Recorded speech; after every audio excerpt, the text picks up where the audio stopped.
Komal ma'am, are you available in the meeting? Yes, sir, I'm here. Okay, okay. So, audience, a very warm welcome to one and all present here. Today, I, Dr. Ankur Goyal, Professor and Head Department of Business Administration, Meerut Institute of Technology, Meerut, extend my warm welcome to Dr. Komal Sharma in this particular session. As far as her introduction is concerned, Dr. Komal Sharma ma'am is PhD Commerce from Chaudhry Chand Singh University, Meerut, and as far as her basic qualifications are concerned, she is BCA, MBA, MCOM as well from CCS University only. She has total 11 years of total experience in academics field, and she has also served as a coordinator, academic coordinator for MBA while her tenure at MIT Business School, and also served as academic coordinator for BBA while her tenure at Meerut Institute of Technology, Meerut. She has published various research papers and attended national and international conferences. She has organized various activities, events, FDPs and MDPs as well. Assistant Professor, Finance, Kite School of Management, KIET Group, Ghaziabad, UP. With this, I would like to welcome Dr. Komal Sharma ma'am in this particular session for this 16th session of this 1 month long DST sponsored TEDP program organized by Meerut Institute of Technology. Over to you, ma'am. Thank you, Ankur sir. Thank you very much. Good afternoon, everyone.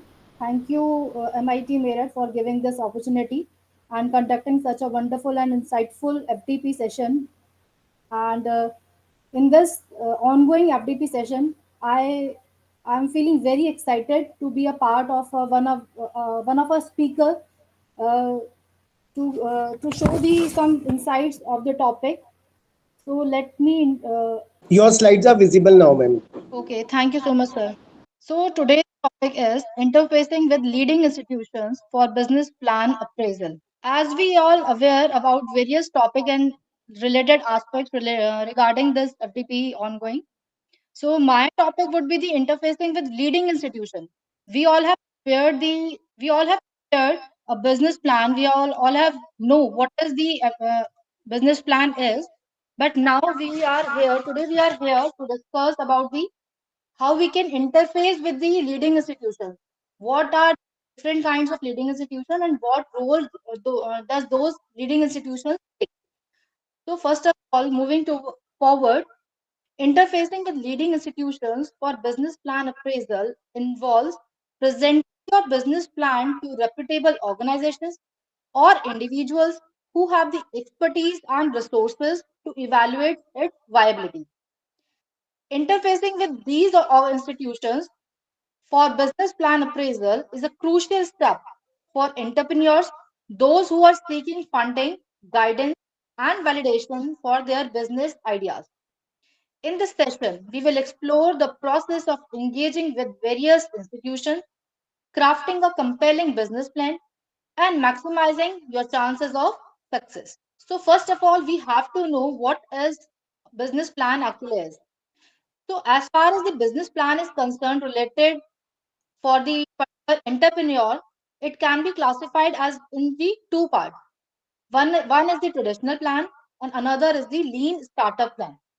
So what is the traditional plan? A traditional plan is a long, detailed plan, but as far as the lean startup plan is concerned, it should be a short and concise, or we can say the one-page plan.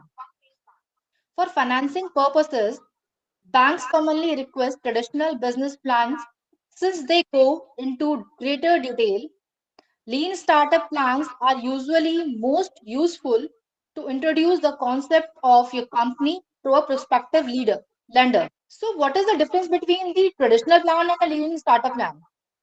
If we want to present our business plan to a particular institution, then we must prepare the traditional plan, or we can say the detailed plan, so that the banks or the another financial institution or the lending institution can go through the overview and the detailed structure of our business ideas and motivate and guide us towards the success of that particular plan. But as far as the lean startup plan is concerned, if we know that to whom we have to apply, to whom we have to approach for the appraisal, to a particular person or the particular individual, then in that case we can use the lean startup plan. Now, in the traditional business plan, we first of all we must have the executive summary, provide concise overview of business idea, highlighting its uniqueness, market opportunity, competitive edge, and financial projections. That means your executive summary, everything should be included regarding your uniqueness, regarding the market opportunity, what your business plan is providing. Next is the competitive advantage apart among the various competition available in the market, how your business idea will overcome or will make a place in that particular competitive environment. And finally is the financial projection. That is the most important part of any business plan. Second one is the company description. Describe your company's mission, vision, values, legal structure, and key milestone achieved. Whatever your company has achieved till now, you must mention each and everything in your company's description. Explain how your product or service addresses a specified need in the market. Third point is the market analysis. Conduct thorough market research to identify your target market, customer demographics, buying behavior, and industry trends. Analyze competitors, market size, growth potential, and entry barriers. Next, moving forward, the fourth point is the product or service offering. The, this is the main point which shows your business plan is what is about. Describe your product or service in detail, emphasizing its features, benefits, and value proposition. Highlight unique selling points. Everyone are related with the management field, and everyone must know about the unique selling points and intellectual property or proprietary technology. Marketing and sales strategy. Outline your marketing plan, including branding, positioning, pricing, distribution channels, and promotional activities. Describe your sales process, customer acquisition strategy, and revenue forecast. And the next point is the operational plan in the traditional business plan. Define your operational structure, production process, supply chain management, quality control measures. Discuss any operational challenges, risk, and contingency plans. Now we talk about the financial projections. Financial projections are related with the detailed financial forecast, which includes income statements of the company, cash flow statements, and balance sheet. Everyone knows that to present the financial aspect, we must include all these key points. That is the income statement, cash flow statement, and the balance sheet. Project revenues, expenses, profitability, and funding requirements for the next 3 to 5 years. As we are going to present our business plan to the lending institution or the leading institutions, so we must include in our business plan about the project revenues, expenses, profitability, and funding requirements. Last but not the least point is the management team. Introduce your management team, highlighting their relevant experience, skills, contributions to the venture's success. Emphasize any advisor, mentors, or industry experts supporting your team. Now, how the traditional business plan is different from the lean startup plan. So here we have these some key points about the lean startup plan. While most banks prefer the traditional plan to the lean startup plan for making lending decisions, the lean startup does have its own pros, or we can say the own benefits. Compared to a traditional plan, lean plans allow for more flexibility. Without going into great detail, you can describe each segment, 9 in total, at a high enough level where they can be covered on 1 or 2 pages. The 9 segments of a lean startup plan are your key partnership, key activities, key resources, whatever your plan is having, value proposition, customer relationship, customer segments, like we on what are our target customers, what distribution channels we are going to follow, what is the particular cost structure, and the revenue stream. Regardless of the format, the important thing is to be clear and concise about your business plan from the beginning. That means you must, as an entrepreneur, as a presenter in front of the lending institutions, you must be clear about your business plan. Bottom line, if a bank is confident that you will be able to repay your loan, your business plan has done its job. What does it mean? This means while presenting your business plan towards the leading institutions, if you are able to pers- uh, if you a- if you are able to make them confident about your business plan, and if the other party feels that you are very much confident that you can run your business plan, that you can repay their loan, then the basic objective of the business plan has been fulfilled. Now, understanding the importance of business plan appraisal. A business plan serves as a roadmap of your venture, outlining your objectives, strategies, analysis, projection, and operational details.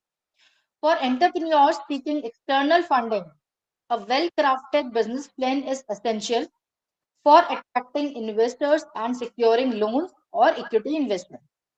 In whatever form an entrepreneur is seeking the funding, either in the form of the loan or equity investment, a business plan is must. Leading institutions such as banks, venture capital firms, angel investors, business incubators carefully evaluate your business plan to assess the viability, scalability, and potential return on investment of a venture. Now we are going to discuss about the different types of financial institutions. In today's financial service marketplace, a financial institution exists to provide a wide variety of deposit, lending, and investment products to individual businesses or both. The types of financial institutions range from banks and credit unions to investment banks, brokerage firms, or to lenders. To know which financial institution is most appropriate for servicing a specified need, learn about the different types of institution and their purposes. The first leading institution we are going to discuss is the bank. Everyone of present here are very well aware about the banks. Traditional banks offers various financing options, including business loans and lines of credit. They assess business plan to evaluate the borrower's ability to repay the loan based on projected cash flow, collateral, and creditworthiness. Next point is the venture capital firms. Venture capital firms invest in high growth startups with the potential for significant return. If the venture capital firms find that your startup has the potential, then they are going to invest the finance in your particular idea. They typically focus on innovative technologies, scalable business model, and experienced management team. Venture capital firms evaluate business plans to assess market opportunity, competitive advantage, growth potential, and exit strategies. Here are some examples of venture capital firms. First is the index venture. Index ventures invest in all companies at the all stages of development from seed to explosive growth. From seed to explosive growth means from the starting phase to the its maturity phase. Venture capital firms can invest in any of the development phase of the company. Next, we have the Matrix Partners. It is a US-based private equity investment firm focused especially on the venture capital investment. Next, we have the angel investors. As the name specified, they are the angel investors or the angel individuals. They are the affluent individuals who provide capital to early stage startups in exchange for equity ownership. From this basic line, it is very clear that angel investors only invest in the early stage startup. That means I have a plan which is in my early stage. And what for what purpose they are investing? They are investing for the Equity ownership. They often invest based on personal interest, industry expertise, and the potential to mentor and add value to the startup. Angel investors scrutinize business plan to evaluate the entrepreneur's vision, market opportunity, and growth strategy. Here are some examples of angel investors. First is the Kunal Shah. He is an active angel investor, entrepreneur, mentor, advisor, and a renowned person in the Indian startup ecosystem. He is the founder of Precharge and Cred, a unicorn fintech startup from India, and is an advisor of multiple organizations like Bollet Coleman and Company Limited, Times Group, Angel List, Sequoia Capital, and India division of Y Combinator. He is an active angel investor, investing in more than 150 startups from India in various sectors. Next, we have the Anupam Mittal. Everyone knows him from the Shark Tank, which comes in at the Sony channel. Anupam Mittal is founder and CEO at People Group and product manager in MicroStrategy. Anupam started his entrepreneurial journey from founding People Group, a new media and entertainment group, which includes business such as Shadi.com, Makan.com, Moj Mobile, and People Pictures. Next, kind of the leading institution, we have the business incubators. Business incubators provide support, resources, and mentorship to early stage startups, usually in exchange for equity or fees. They offer programs designed to help entrepreneurs refine their business plan, validate their ideas, and assess networks and funding opportunities. There are examples of the angel business incubators. First is the Angel Prime. It is located at Bangalore. Angel Prime is focused on the startups in the middle that need seed capital. It invests in not more than 3 to 4 companies in a year. It was founded in 2011. Focus area is mobile, internet, e-commerce, tablet, mobile app. And another one is the CIIE, that is Center for Innovation, Incubation and Entrepreneurship, was set up by IMA, Ahmedabad, with support from the Government of India and Gujarat government, operates through an autonomous not-for-profit entity. It is located in Ahmedabad. It was founded as a research institute in 2002 and was turned into a full-fledged incubation center in 2007. Next, why business plan matters for any entrepreneur or any individual. It's your company's blueprint for success. It is not a simple piece of a paper. It is a blueprint that can make your company a soundful success. It helps the business owner focus on the specific steps they need to take to make their business successful and help the bank assess risk and funding their loan. It's important for the bank to have a deeper understanding of your business to build credibility. Now, the plan is depend on the 5 C's, or we can say your business plan is a tool for banks that will use 5 C's while examining your credibility. The 5 C's are character, your collateral securities, capacity to repay the loan, your financial conditions, and whatever your capital is, how much your capital is. So these 5 C's can make or can destroy your business plan, because whenever we approach for the bank, the bank must look after these particular 5 points. Steps taken effectively to interface with such institutions. Research and identify institutions.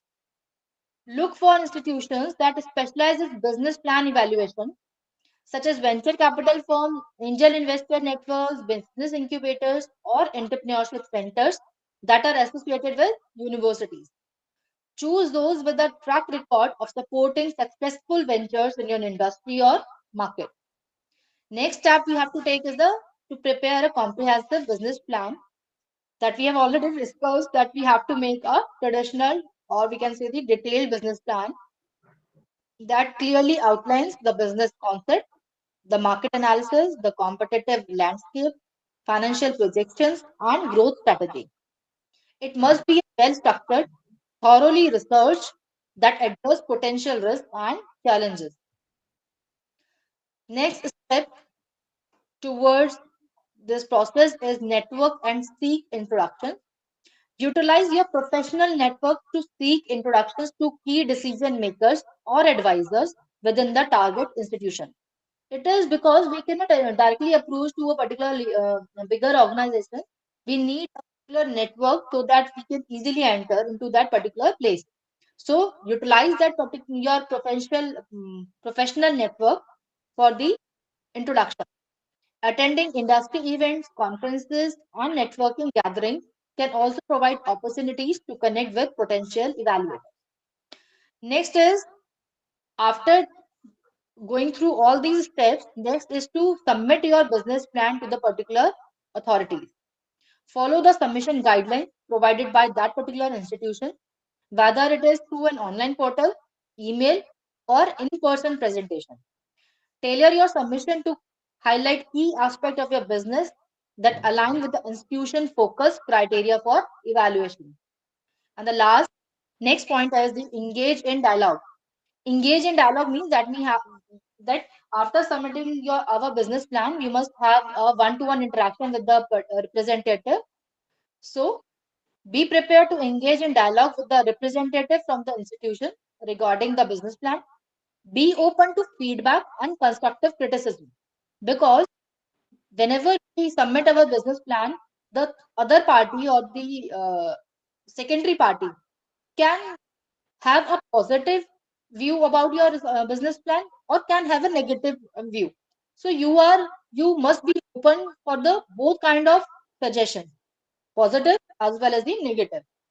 If they are giving you any kind of feedback or they are giving you some kind of a criticism, so be ready to defend your assumptions and strategies with data and market insight. Whatever you have researched about your business plan, you must be very much confident so that you can defend yourself while taking the criticism. Demonstrate expertise and passion. During interaction with evaluators, demonstrate your expertise in your industry or market segment, as well as your passion for your business idea. Confidence in your vision and ability to articulate it convincingly can enhance the credibility of your business plan. If the representative of the leading institution is showing the criticism, then in that case, you must be very much confident about your business idea, about your vision, so that you can convince that person and enhance your credibility regarding your business plan.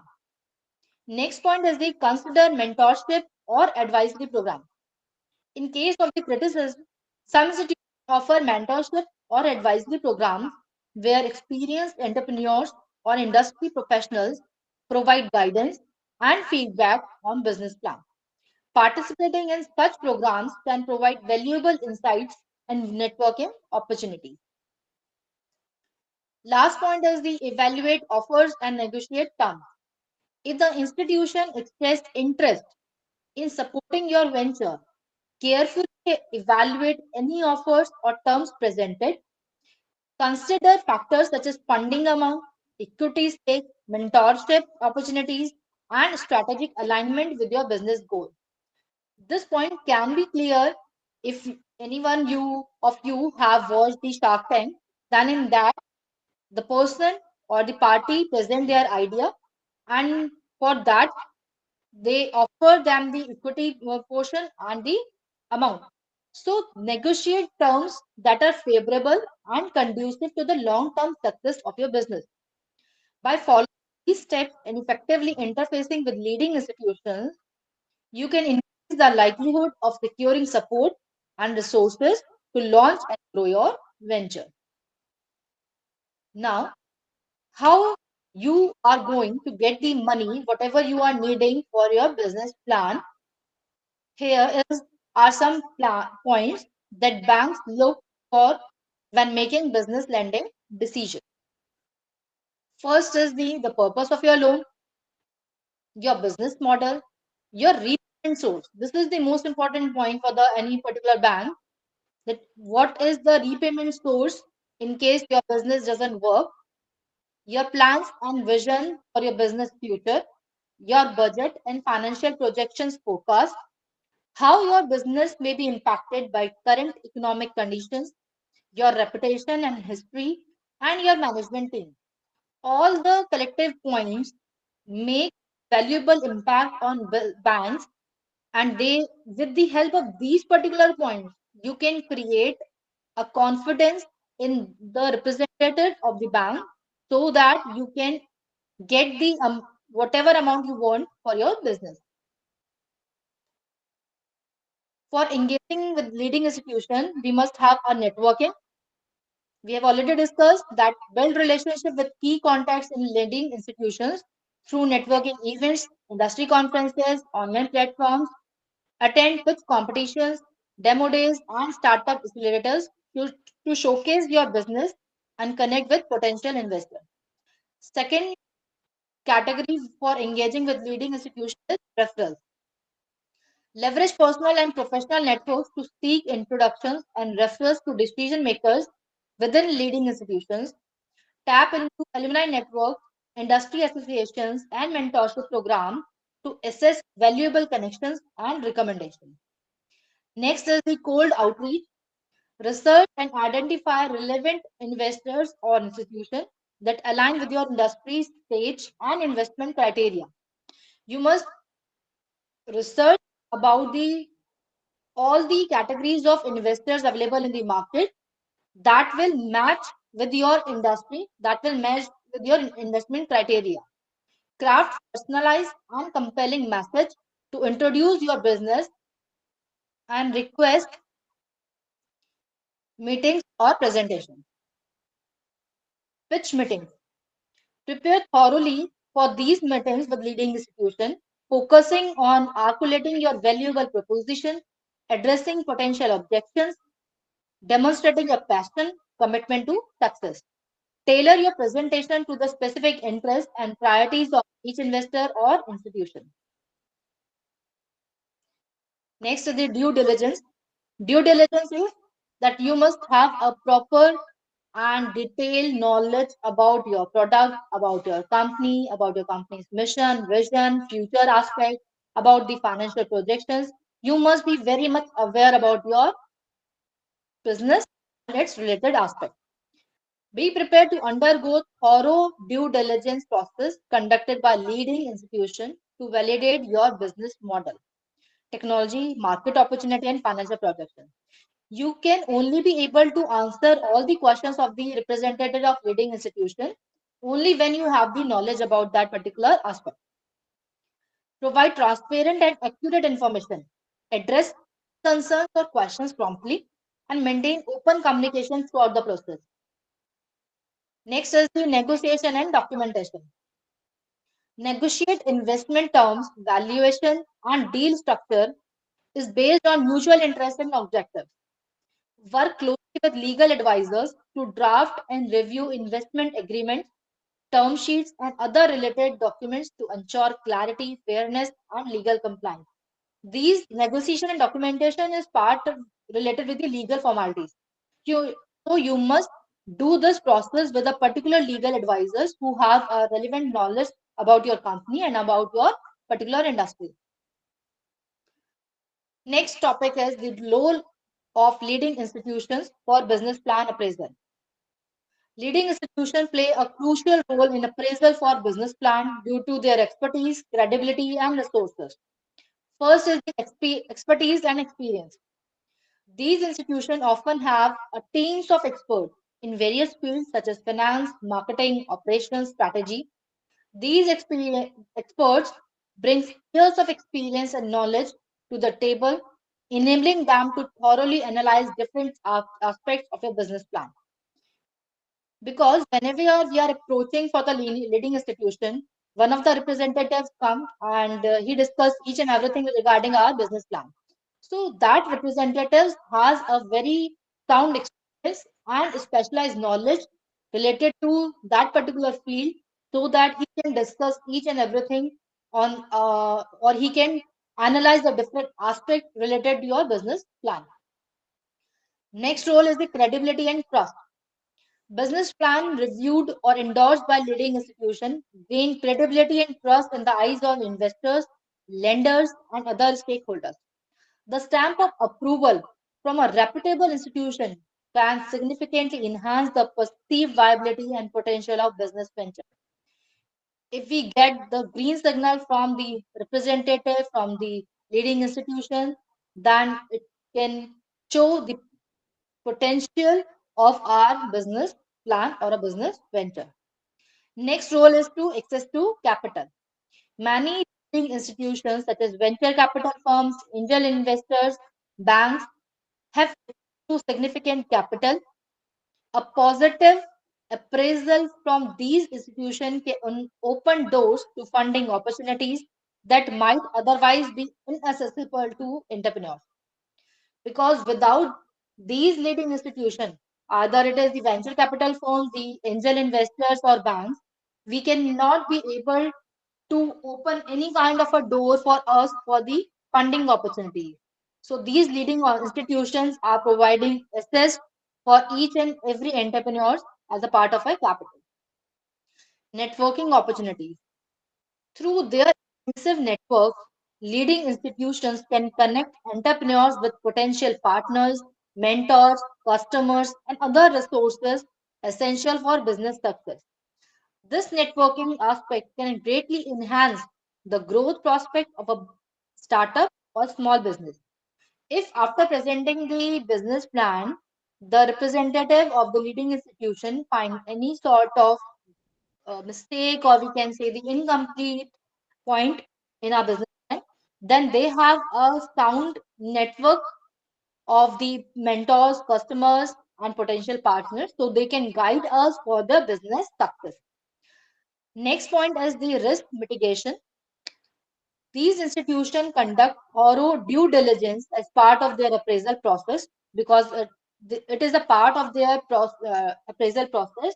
They have to do the due diligence, which helps them to identify and mitigate risk associated with the business plan.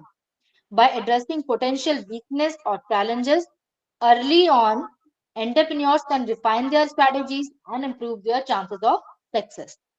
This point is very important from the point of view of the leading institution because they are doing the risk identification and risk is identified at the early stage. Then it will be a good approach for the entrepreneurs so that they can timely define their strategies and improve their that particular weakest point so that they can increase their chances of success. Next is the feedback and guidance.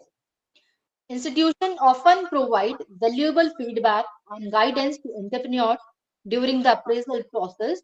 This feedback can help refine the business plan, identify areas for improvements, and enhance the overall quality of the proposal. Last point is the market validation. Endorsement from leading institutions serve as a form of market validation for the business idea. It signals to stakeholders that the proposed venture has been rigorously evaluated and deemed worthy of consideration, increasing confidence in its market potential. Overall, the involvement of leading institutions in appraisal of business plan adds credibility, expertise, and access to resources, which are invaluable assets for entrepreneurs seeking to launch or grow their ventures. Because without these leading institutions, none of the business plan, none of the either the traditional plan or the lean startup plan can get the success because if we don't have the investors, if we don't have the funding agents, then we cannot grow or we cannot work with any other institution. Here are 5 points related with the how we can maximize our success factors, we can increase our chances for getting the success in for our business plan appraisal. First is the differentiation. Highlight what sets your business apart from competitors. Why leading institutions should invest in your venture. Emphasize USP, proprietary technology, intellectual property, or innovative business model. All these points must be highlighted while presenting your business plan to the representative of the leading institutions. Next point is the validation. Validation is that you have to provide evidence of market validation, customer traction, partnership, or revenue generation to demonstrate the feasibility and potential scalability of your business. Incorporate testimonials, case studies, or pilot projects to showcase your value, proposition, and market demand. That you means you have to validate, you have to give the evidence for each and every aspect, whatever you have included in your business plan related with the customer, related with the market, so that you can gain the confidence of the representative. Next is the team dynamics. Emphasize the strength, diversity, and complementarity of your management team, highlighting relevant experience, their skills, their track record, showcase each and everyone's ability to execute that particular business plan effectively, how they are able to adapt all the challenges, and how they can grab each and every opportunities coming in the business future. Next is the flexibility and adaptability. Be prepared, iterate, and refine your business plan based on feedback from leading institutions. We have already discussed whatever feedback the leading institution is giving, either the positive or the negative. If we are going to get some kind of a criticism, then in that case, we must be prepared mentally or physically or financially that we can iterate or refine our business plan based on that particular feedback. Demonstrate your willingness and ability to pivot, adjust strategies, and capitalize on evolving opportunities to maximize long term success. Last point is the long term vision. Articulate a compelling long term vision for your venture, illustrating its potential impact, scalability, and sustainability. Align your goals and objectives with the values and priorities of leading institutions to build trust and rapport with the potential investors. This is the conclusion. Interfacing with leading institution for business plan appraisal requires careful preparation, strategic engagement, and effective communication. By crafting a comprehensive business plan, by identifying the relevant investors, by maximizing the success factors, entrepreneur can enhance their chances of securing funding, support, and validation for their venture. In all these particular presentation, in the last, I'm going to present a sample business plan, that how one can prepare a business plan to present in front of the representative of leading institution. So let me show you. Is it visible? Yes, ma'am. Okay. Yes, Here ma'am. is the business plan for school uniforms manufacturing unit.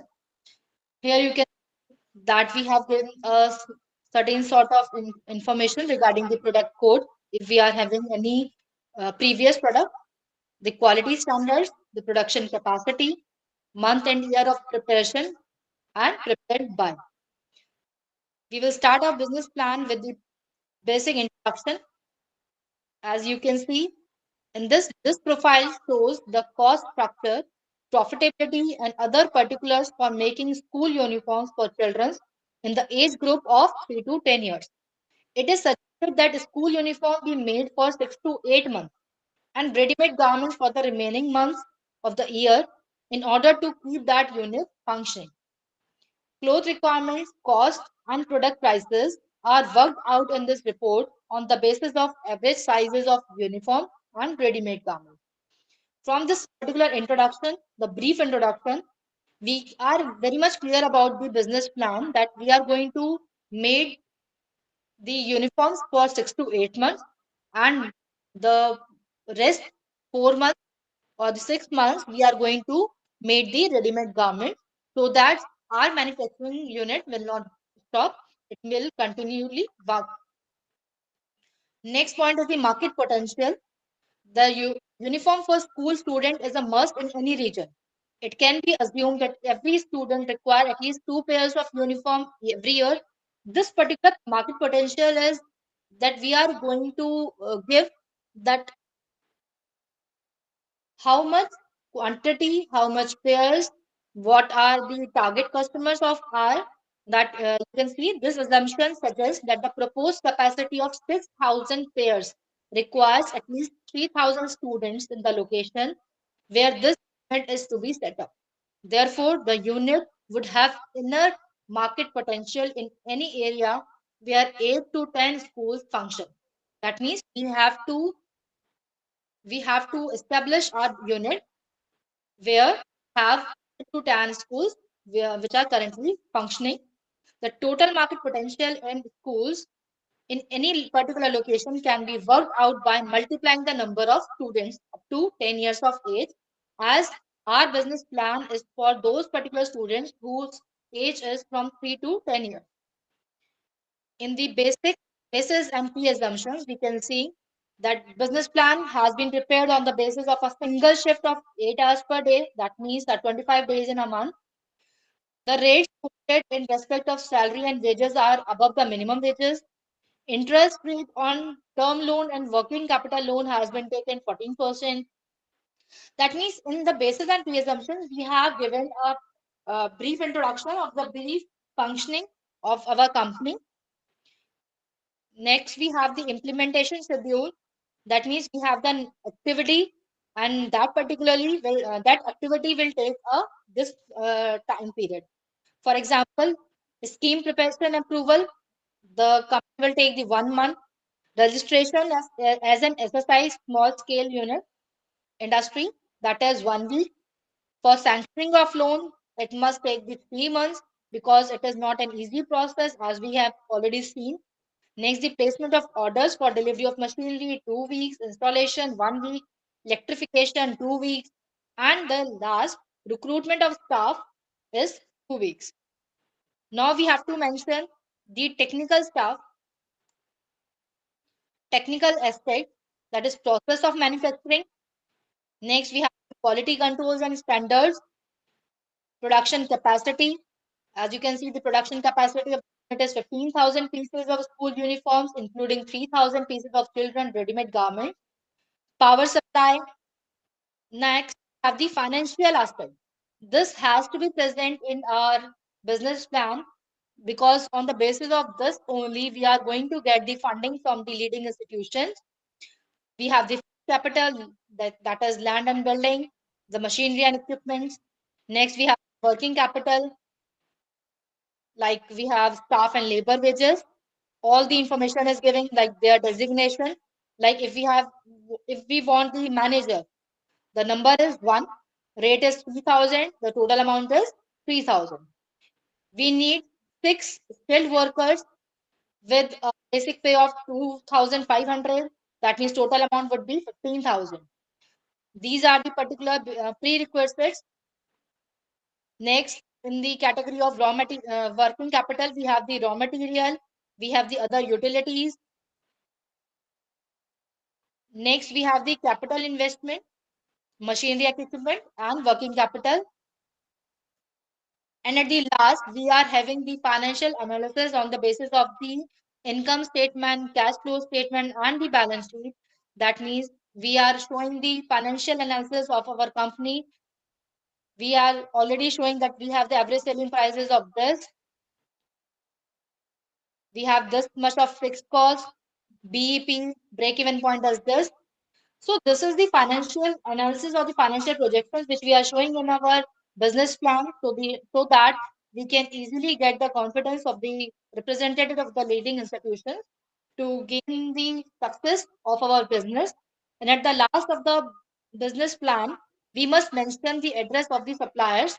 That means we must mention any 3 to 4 machinery suppliers, or we can mention 3 to 4 material suppliers with the complete address so that the representatives get the confidence that we have done a thorough research about our topic, about our business plan, and we are very much confident about our business plan to for their success.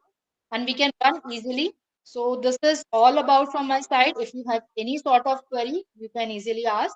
Thank you very much. Yes, Rajasthan. Ma'am, I liked your presentation and I got a lot of insights from the same. But I have a question, a query related to the same.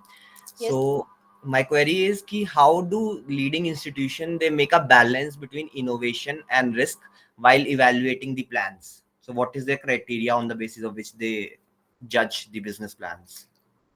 On the basis of the innovation you are talking about. Yes, means while we are presenting our business plan to a leading institution, so what is their criteria to judge? So while we are presenting our business plan to the leading institution, the basic criteria for judging is that we have already mentioned that what is the basic idea of your business, right? In Hmm. in the coming steps, we have the sort of what are the competitors and how we are able to compete with those all those competitors, and what are strategies if our business doesn't work in future, so what strategies we have prepared to be there, to be competent, and to be stable in that phase. And as far as the innovation is concerned, as today is the phase of IT or AI, we can say. So while analyzing all the aspects related with the manufacturing units, as I have presented the business plan of a manufacturing unit of a school uniform. So as far as this is concerned, if a company is already working, already in the market for a long years, then we can analyze on the basis of the financial projection with whatever they are showing. But if that particular business is a unique, or we can say the startup, in that case, we must any institution will identify the vision or the future aspects, how they are presenting their business plan, and whatever steps they are taking to make their business plan successful. Ma'am, got it. Thank you. Okay, anyone? Queries? Any audience? Any other queries from your side?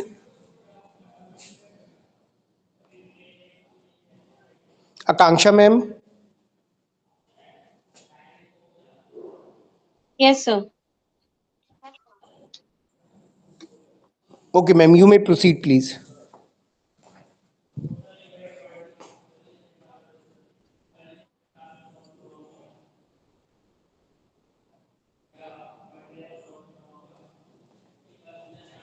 Thank you so much, ma'am. Thank you from my side and from the audience and the participants as well. And indeed, the session is very informative. And the business proposals is actually the, I can say, the values to the business.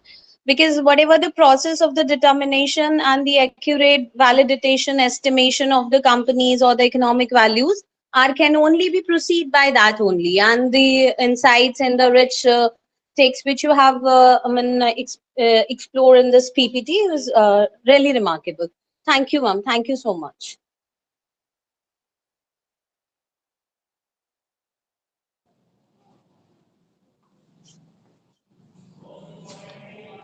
Now, Akanksha ma'am will be taking over. Ma'am, I think your next speaker has joined. You may proceed with Dr. Akshika Rastogi, ma'am.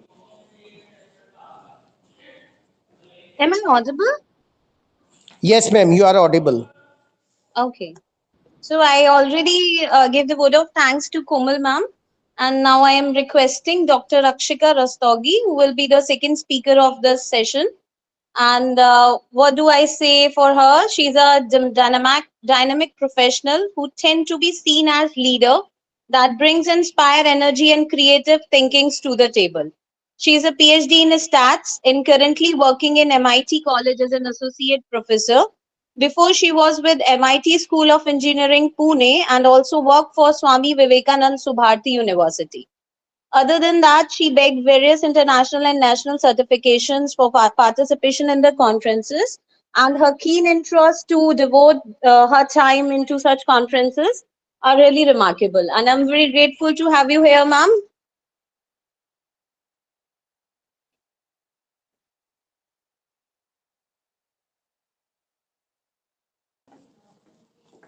Your mic is muted, Akshika ma'am. Am I audible, sir, now? Yes, yes, you are audible. Okay, so should I repeat now? Okay, so thank you so much for the wonderful introduction, ma'am, and a very scholarly good afternoon to one and all present here. All are the scholars, all are the learners, and I would like to be thankful for such a wonderful FDP, and it is going from since a long time. It is really good to see the participation and enthusiasm in all the participants. Thank you so much. So, would like to share my screen. Just a second.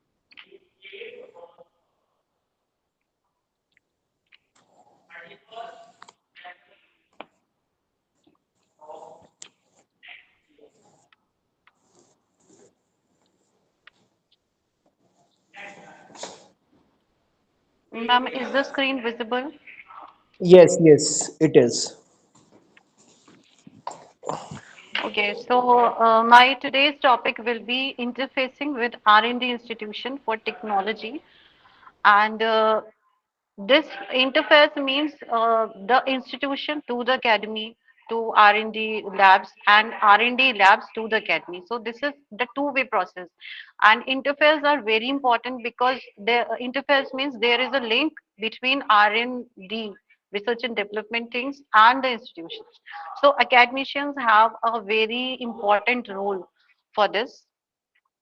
I begin my presentation with a very famous shlok of Rig Ved, that is Ano Bhadraha Kritvo Yantu Vishvato.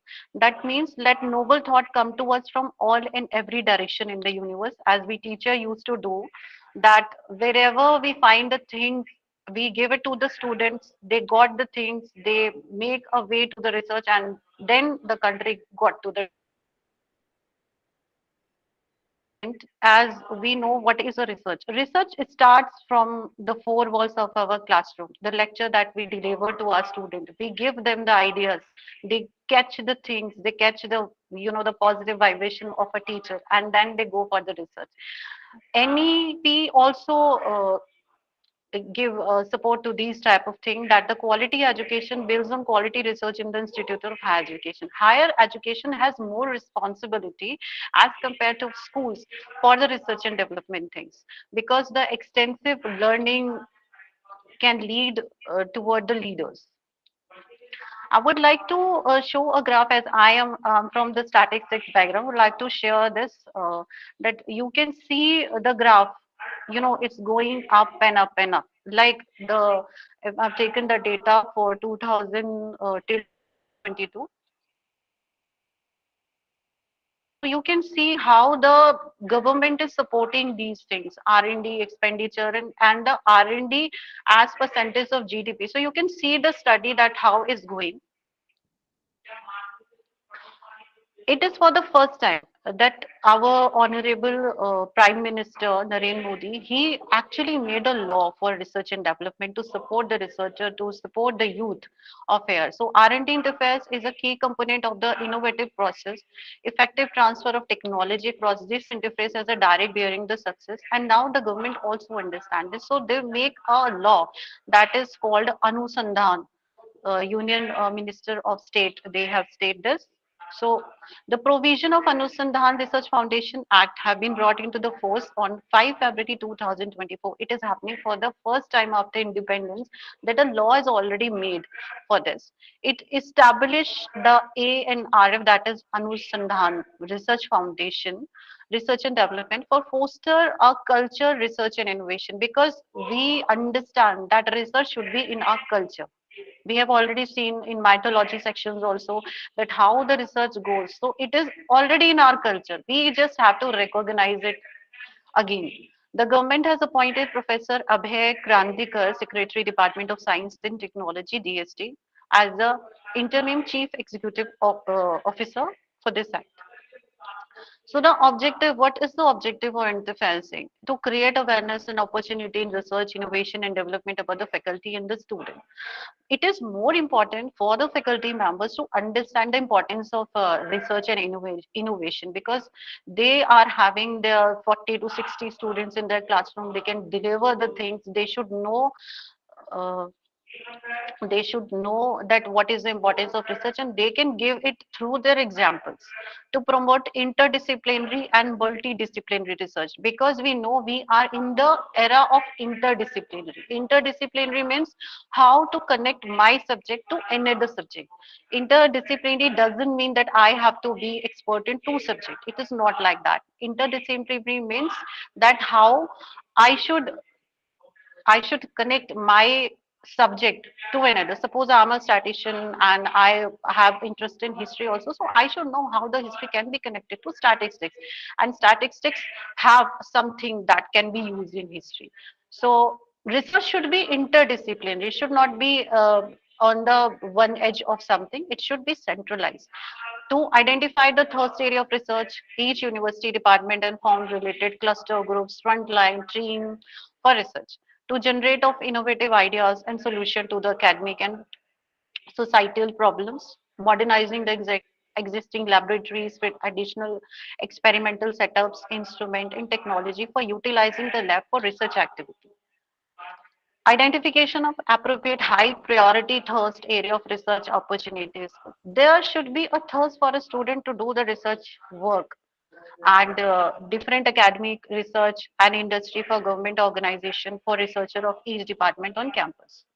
To act a liaison between researcher and relevant research funding agencies, because there are many agencies, there are many programs, there are many schemes that are run by the government, but if we are not aware of that, then that is of no use. So if you have an innovation and idea, you should know that where I have to go, what are the sites, what are the funding agencies that can support my research. To identify potential collaborators from industry research organization, academic institutions, and other stakeholders for cooperation and synergic partnerships and dissemination of research outcomes.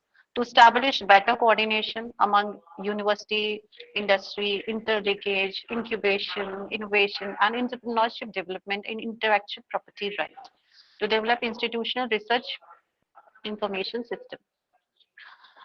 There are many more objectives of the interface of R&D to support university research by integrating multiple function units under a single window operational system for effective administration, to monitor and oversee reach progress, to encourage core competence and consultancy work, to develop prescribes and administrator rules, regulation policies, to ensure the compliance of all research quality assurance framework and the research code, to engage superannuated active experts, scientists, community talents, to create awareness about filing patents and IP. That is more important. It means if a faculty is aware, he can give multiple things to his students.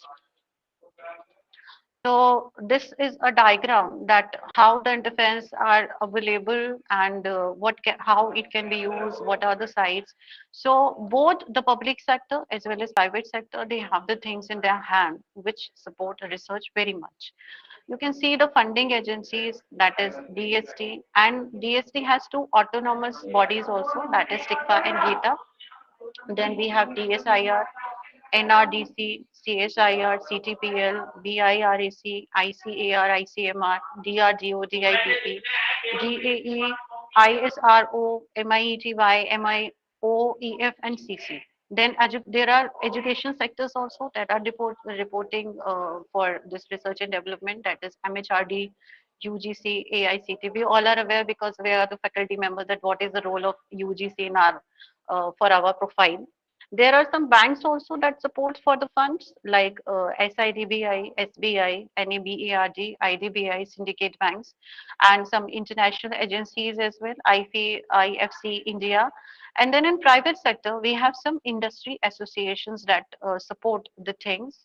Each and every have their different functioning for different aims and objectives. So industry associations, we have FICCI, CII, SASSO, CHEM.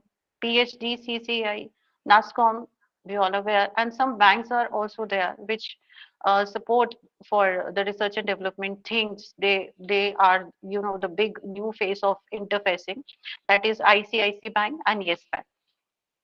So some funding agencies, as I would like to talk on each of the funding agencies, and then I go for the funding agency with their websites and what are their aims. So like funding agencies like DST has floated maximum number of schemes and programs. There are dedicated, you know, research schemes for individuals.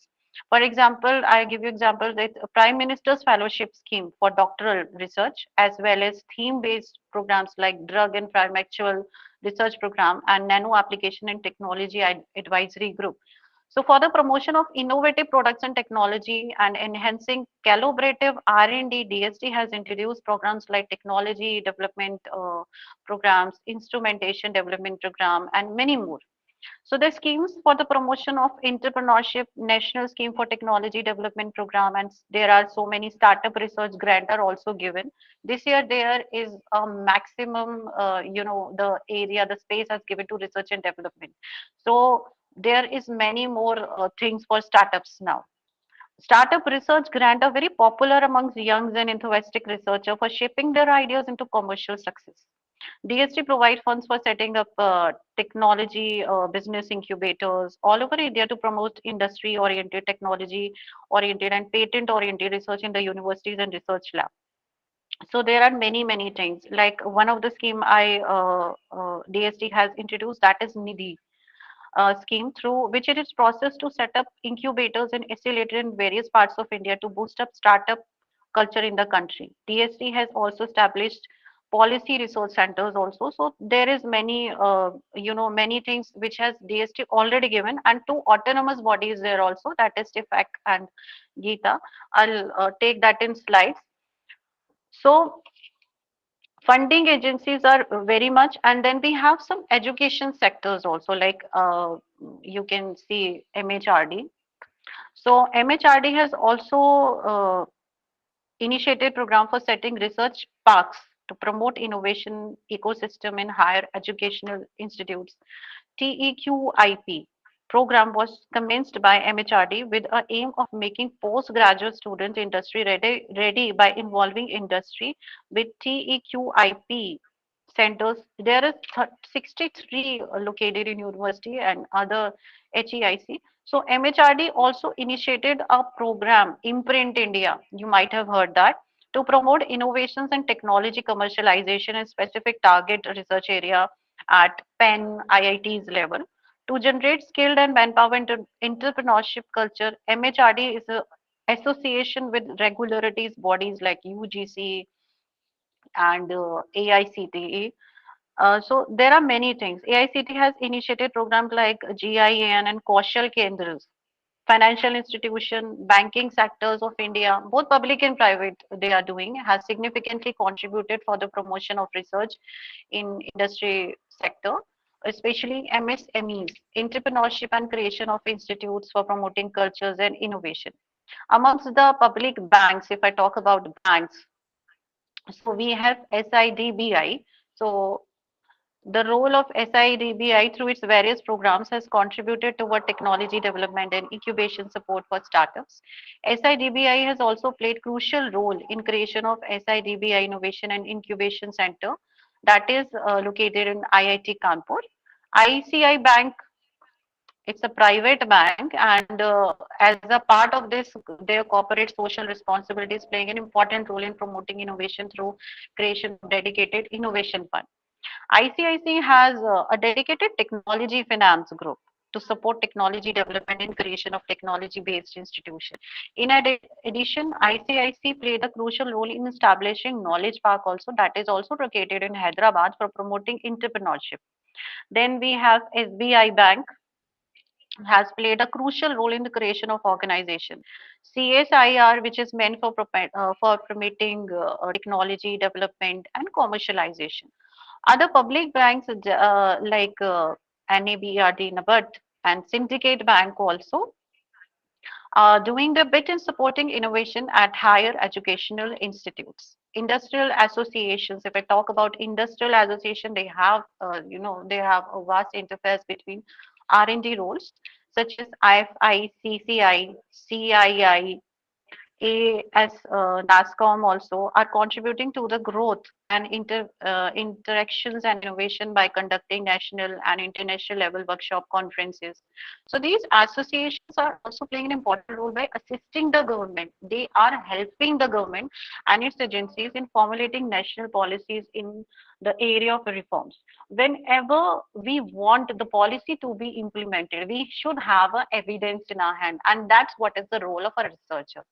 Because if you want any policy to be implemented, you have to give a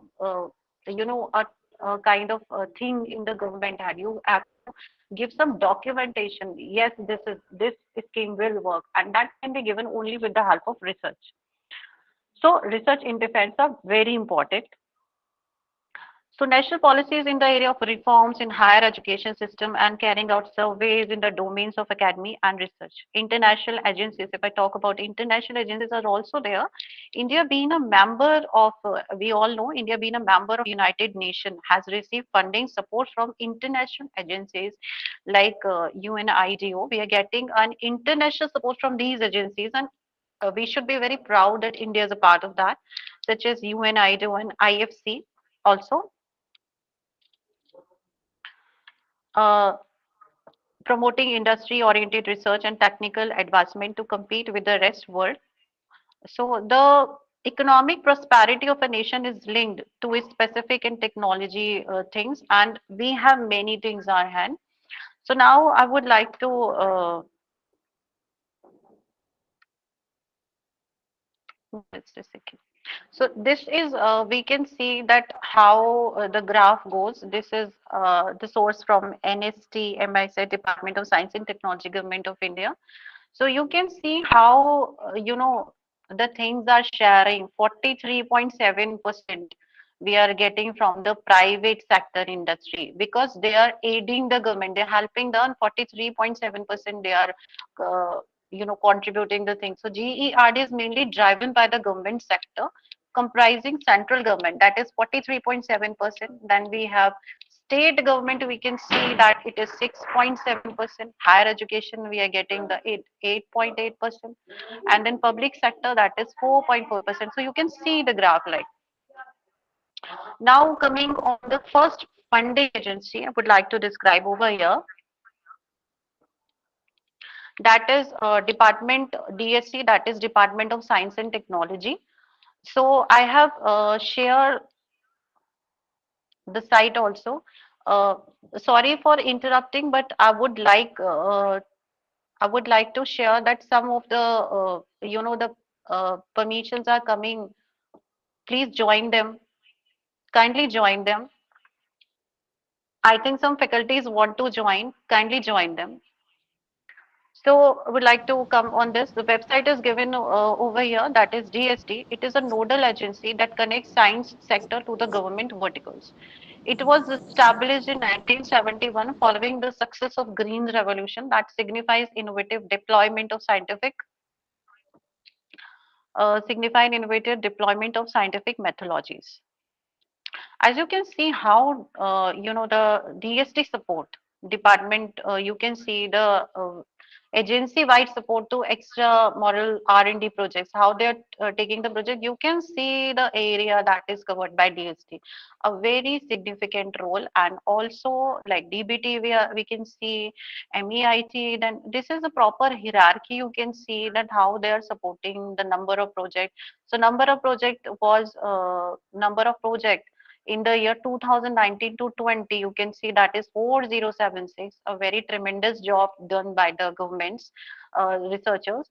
And approved cost, that is 2529.42 crores. So you can see the DST how it is dedicatedly supporting the research, and part, it is playing a very vast role for interfacing. There are certain schemes, programs and scheme that is being done by DST. Like we have the first one, that is Technology Development Board, TDB. I have shared the website also if you want to check. that what is the role of this scheme. So there are certain programs, there are certain schemes that is run by DST.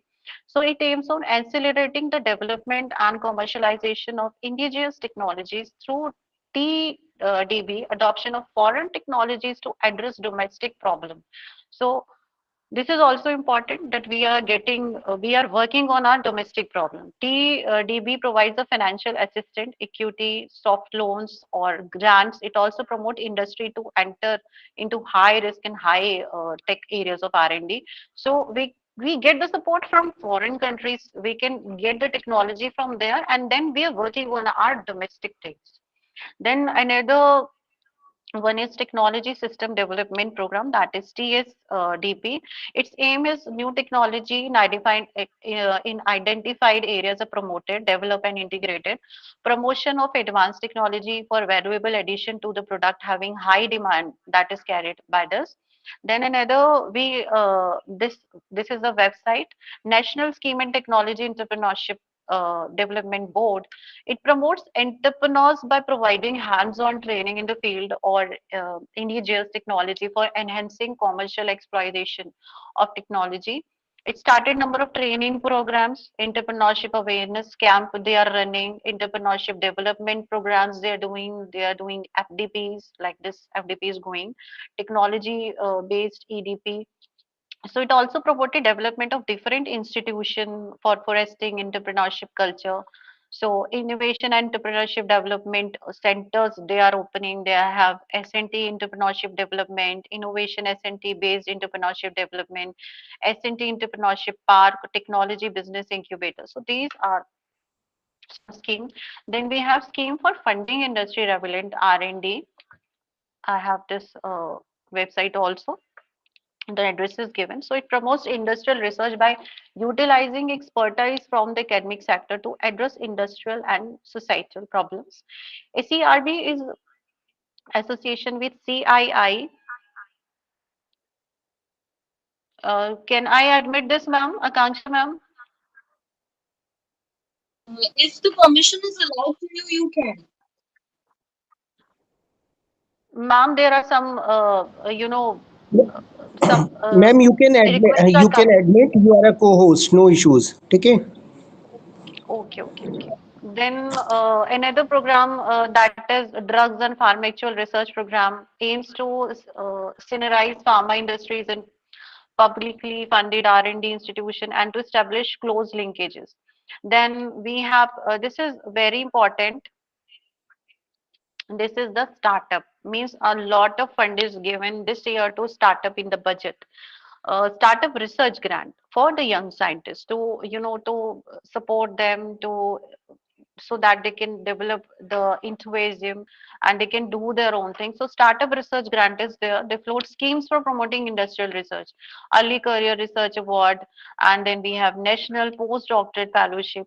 Then international S&T corporations promotes innovation and commercial R&D, applied R&D project, public-private partnership, that is PPP, under Global Innovation and Technology Alliance, that is from Geeta side, platform for facilitating technology development and transfer in association with partner countries.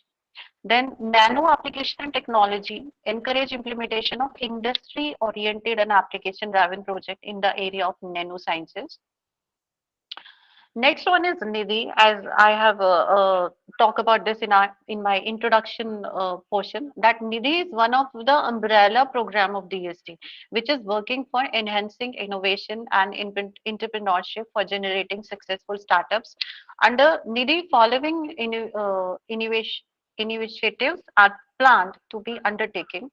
Nidhi grant challenges and competitions for scouting innovations, Nidhi promoting and accelerating young and aspiring innovation and startups, Nidhi entrepreneur in residence, that is Nidhi EIR, startup Nidhi through innovation and entrepreneurship development centers in academic institutions, encouraging students to promote startups. There are many institutions, they are, giving very much support to their students.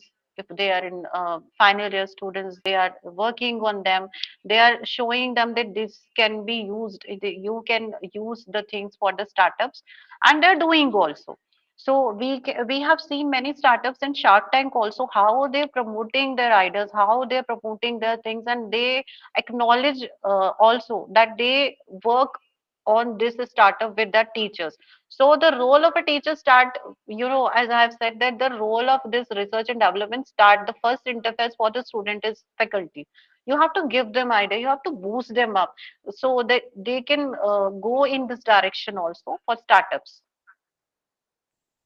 Uh, the Nidhi Accelerator first tracking a startup through focused intervention. Nidhi Seed Support System providing early stage investment. Nidhi Centers of Excellence, a world class facility to help startups go global. Then we have another scheme that is Instrumentation Development Programs. This is a program also. Through this program, the concept of hub is introduced that act as the translational platform for academics, industries, and related organizations to convert laboratory level prototypes into packed model and help in transfer of technology and know how to appropriate industries at a lateral stage for commercialization.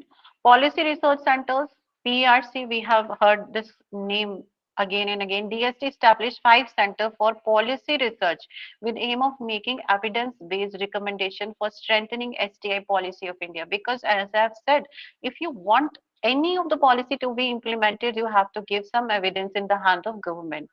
So that can be done with the help of research. So one such center has been established in Punjab University with a mandate to strengthen IA linkages in India.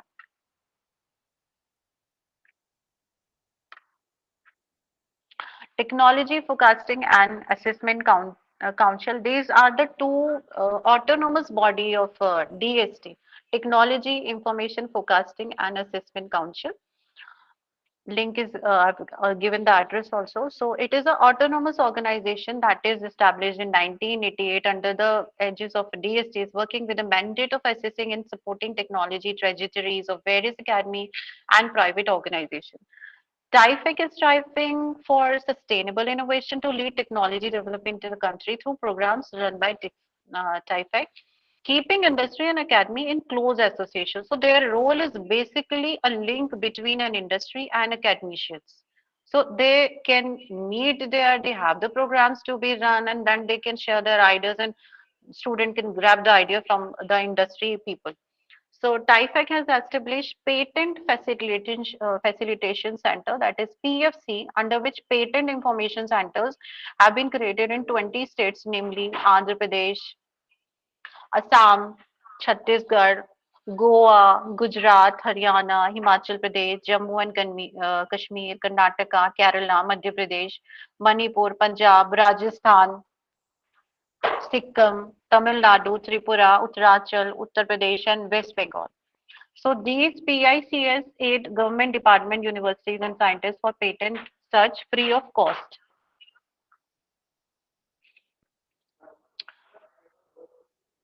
These are some schemes for this program, TICFAC, Revolving Technology Innovation Fund under TIFAC Small Industry Development Bank of India, SIDBI program.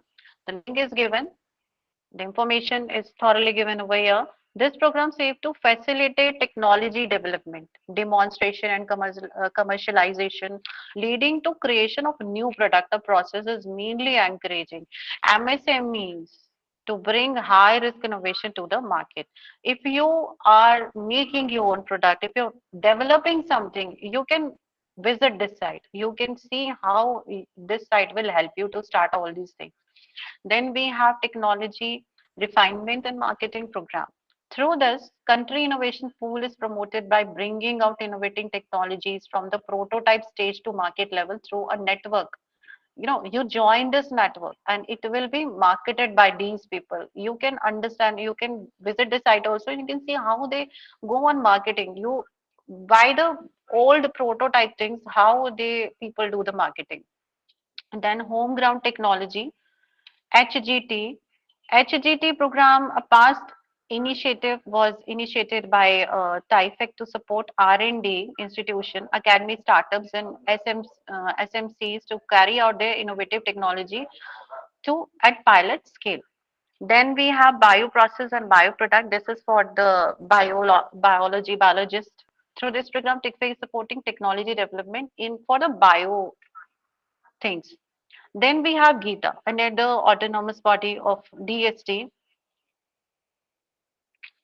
Global Innovation and Technology Alliance, that is GITA. Address is given over here. So to stimulate investment in R&D sector, GITA, an innovative pilot project was commenced in 2007 by DST in collaboration with CII. DST and CII hold a 51% and 49% equities respectively. GITA is an industry managed body for promoting vigorous innovation clusters through PPP model. Gita is actively supporting emergence of open source innovation and venture capital industry for social inclusion. Some programs that is run by Gita is the bilateral program. So bilateral program of Gita area is technology equation and development fund, a scheme launched by DIPP and is implemented by Gita. This scheme facilitates applicability of clean and green technology available to Indian MCM and MSME sectors. So India UK Collaborative India Research Development Program, how they give the grant. Okay, one rupees 1.50 crore grant available to Indian companies and up to this amount to UK companies for joint development for industry R&D and innovation project in the area of clean tech, use of electronic system design and manufacturing. Those who are working for international market can see how the scheme is supporting to the research and development things. Then multilateral programs. Multilateral programs consist of network for foreign entities. Some of the multilateral programs of GITA are the Enterprise Europe Network, Innovation Driven Initiative for the Development and Integration of Indian and European Research.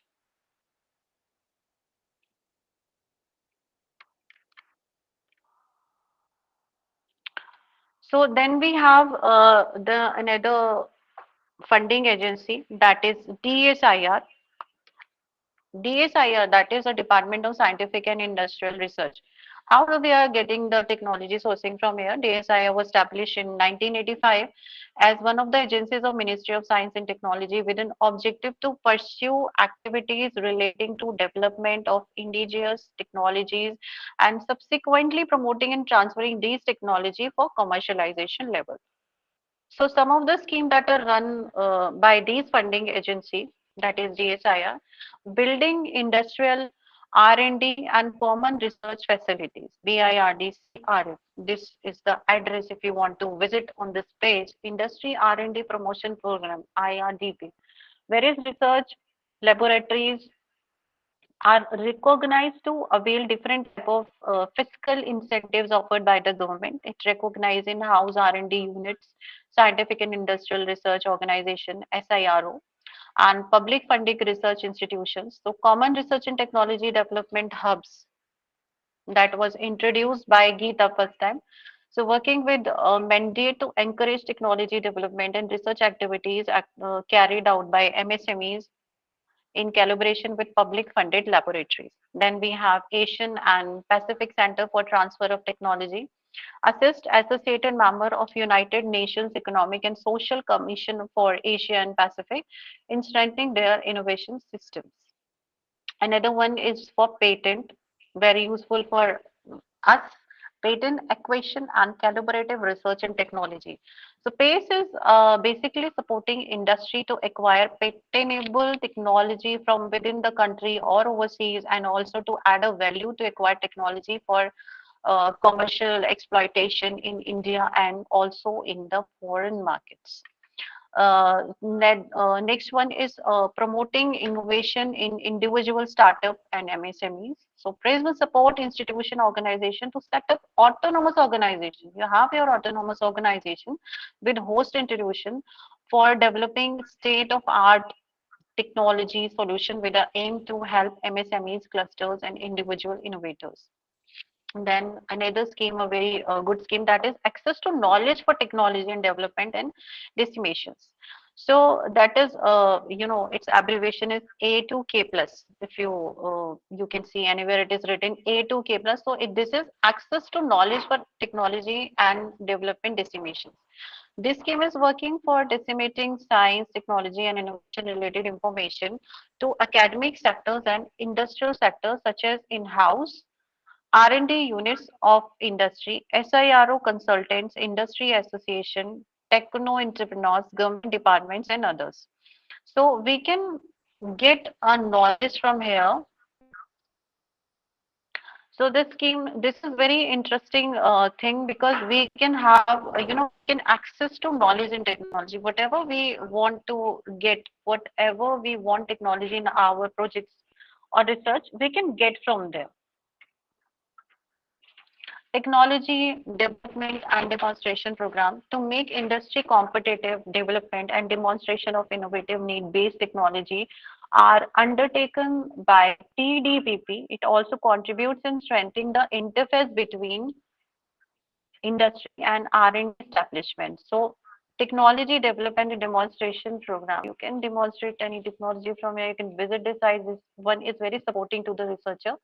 Then we have Technopreneur promotion programs. Under these programs, micro technopreneurship support from DSIR is made available to budding entrepreneurs. Another scheme we are having technology development and utilization program for women. To support the women, we have this program, the funding agency. They are promoting the women empowerment. Under this program, adoption of new technologies developed by women is promoted. So if you are, you're working on a project and in spite of, going to another funding agency, you can straight away go here. If you're a woman candidate, you can go approach there. So they will promote these things. It also promotes technological creation of this MSMEs run by women entrepreneurs. Technology Management Program, that is TMP. I've shared this site also. So through the scheme, creation of dedicated resource centers for technology and innovation management is initiated. TMP program can be availed by industry and related industrial associations, academic institutes, state level agencies, research organization and government organization, consultancy organization and other government departments. Then next scheme we are having encouraging development and commercializations of inventions and innovations are new inputs. Through this program, researchers are made to build equity share in an enterprise. Equity has been introduced by this. It is also encouraging creation of incubation centers in the scientific establishment and promotes mobilization of researcher faculty from academic to industry and vice versa. Then consultees program, that is consultancy promotion program. This program aims to promote uptake of consultancy services between academy and industrial sectors for technology equation for joint ventures. Then we have International Technology Transfer Program, ITTP, supporting activities related to promotion of international technologies and trade, including export of technology services, project and innovative product to enhance the research of Indian industry. Another funding agency we are having, that is National Research Development Corporation, NRDC, www.nrdcindia.com. NRDC, in its 6 decades of functioning, has successfully forged strong linkages between scientific and industrial community in India, as well as abroad, and has also developed a formal arrangements within academic and industrial segment for the commercialization of know-how developed in their laboratories. NIDC is also recognized as a large repository of technology existing in all area industry. We can have some look on the programs that are run by this. That is Innovation Portal Technology Portal. This portal is an initiative to bridge the gap between the inventor, the manufacturer, the industry person, and an academicians that provide a complete information related to technology in different area. You can visit this site. I have shared the sites also. Then we have knowledgeable management system for technology promotion. So this system is promoting development and commercialization of technologies under NRDC.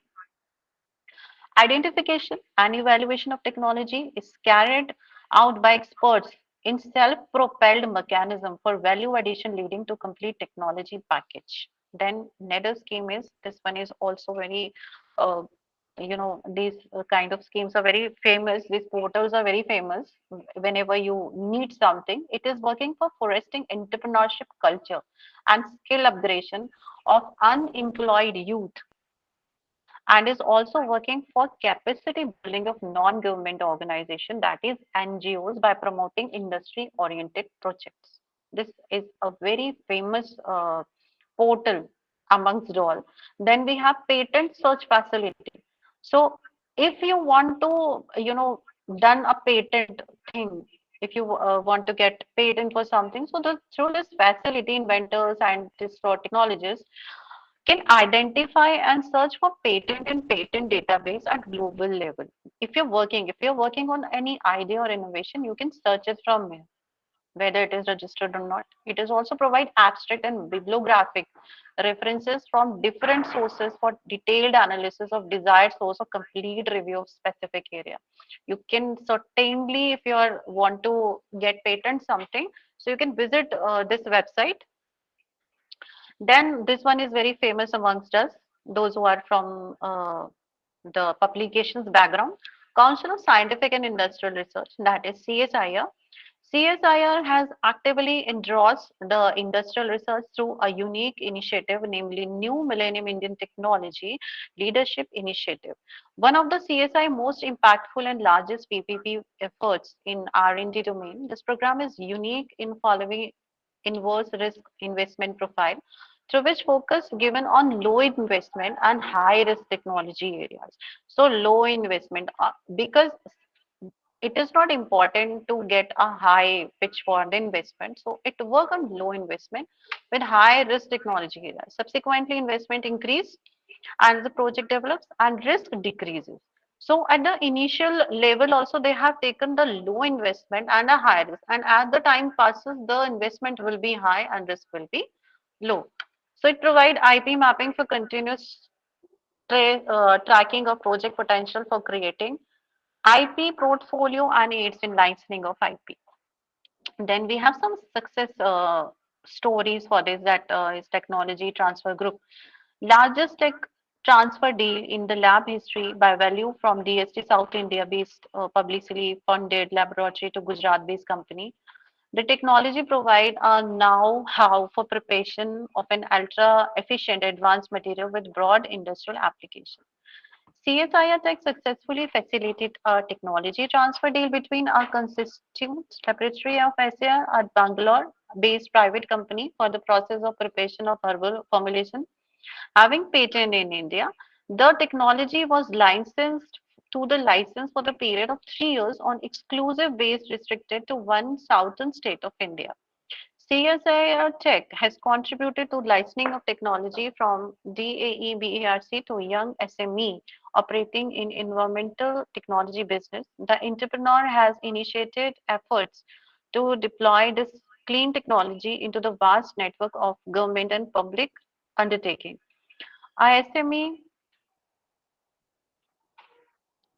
ISME approached by CSIR Tech with requirement for biogas and plant technology, and the technology has been licensed successfully from one of the CSIR labs. So there is another successful story like technology scouting. CSIR Tech helped a global MNC to understand the technology and capabilities available across various partner labs in specific technology domain.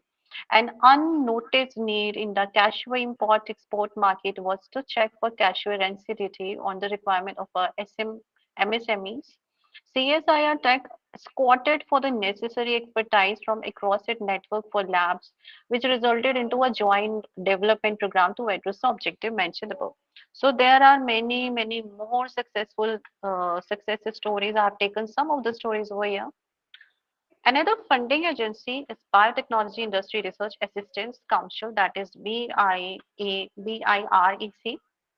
It is not for profit Section 8, Schedule B.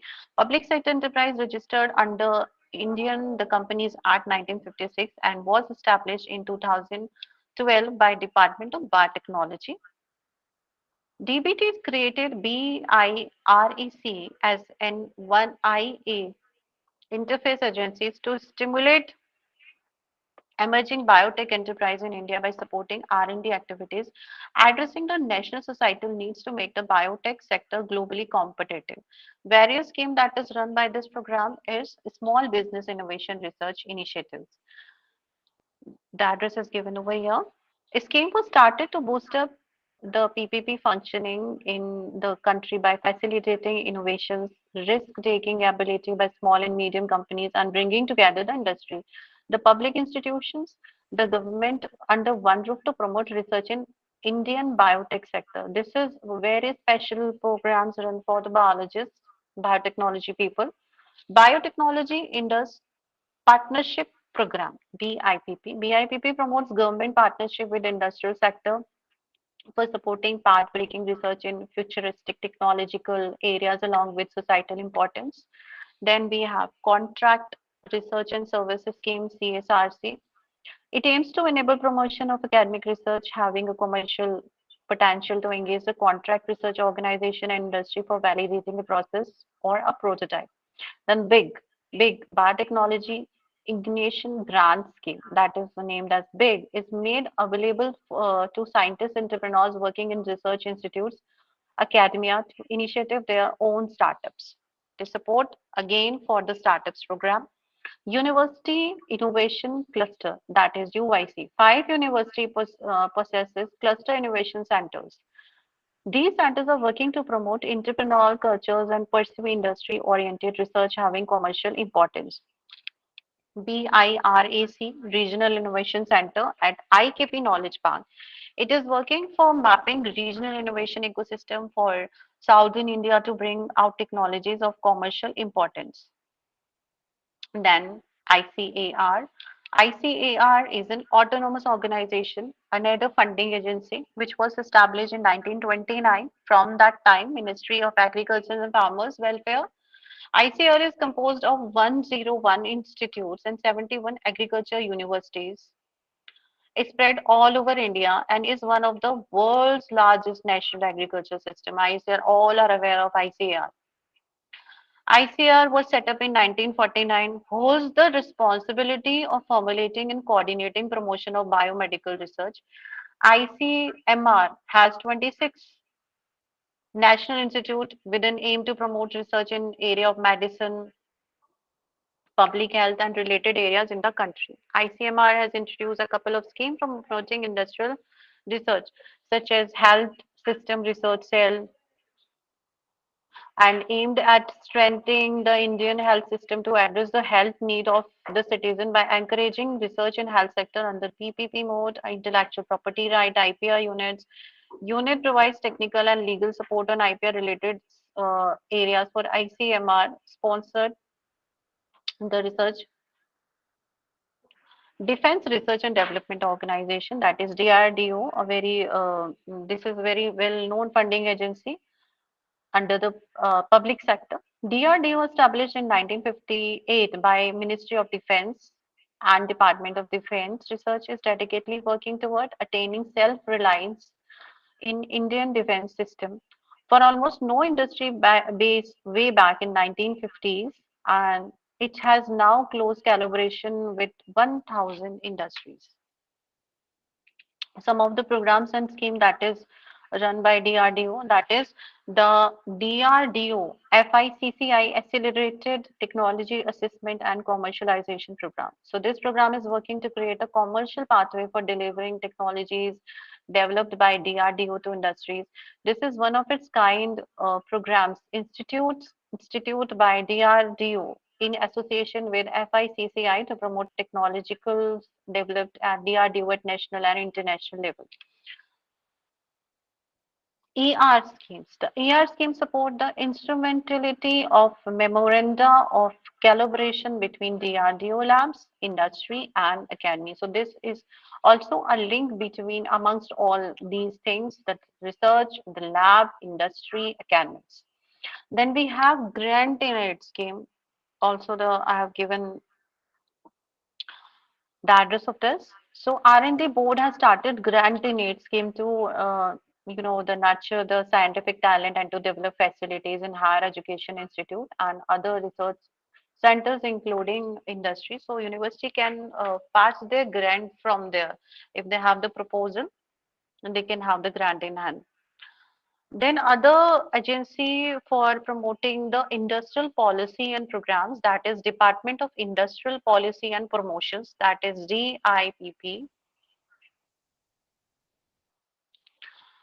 DIPP was established in 1995 and holds the responsibility of formulating and implementing industrial policy. They basically make the policy for industry as the name suggests.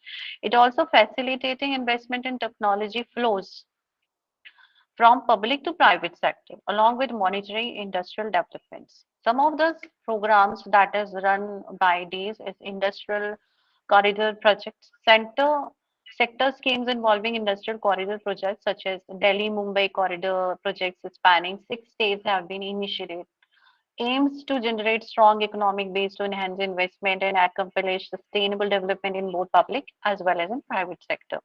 Then we have Rajiv Gandhi National Institute of Intellectual Property Management, established in 2010, is a central government institute under the Ministry of Commerce and Industry to create an institute at par with international levels to provide training for IP professionals and officials. So on the regular basis, they keep on training the industry people, they keep on developing the sectors for industry.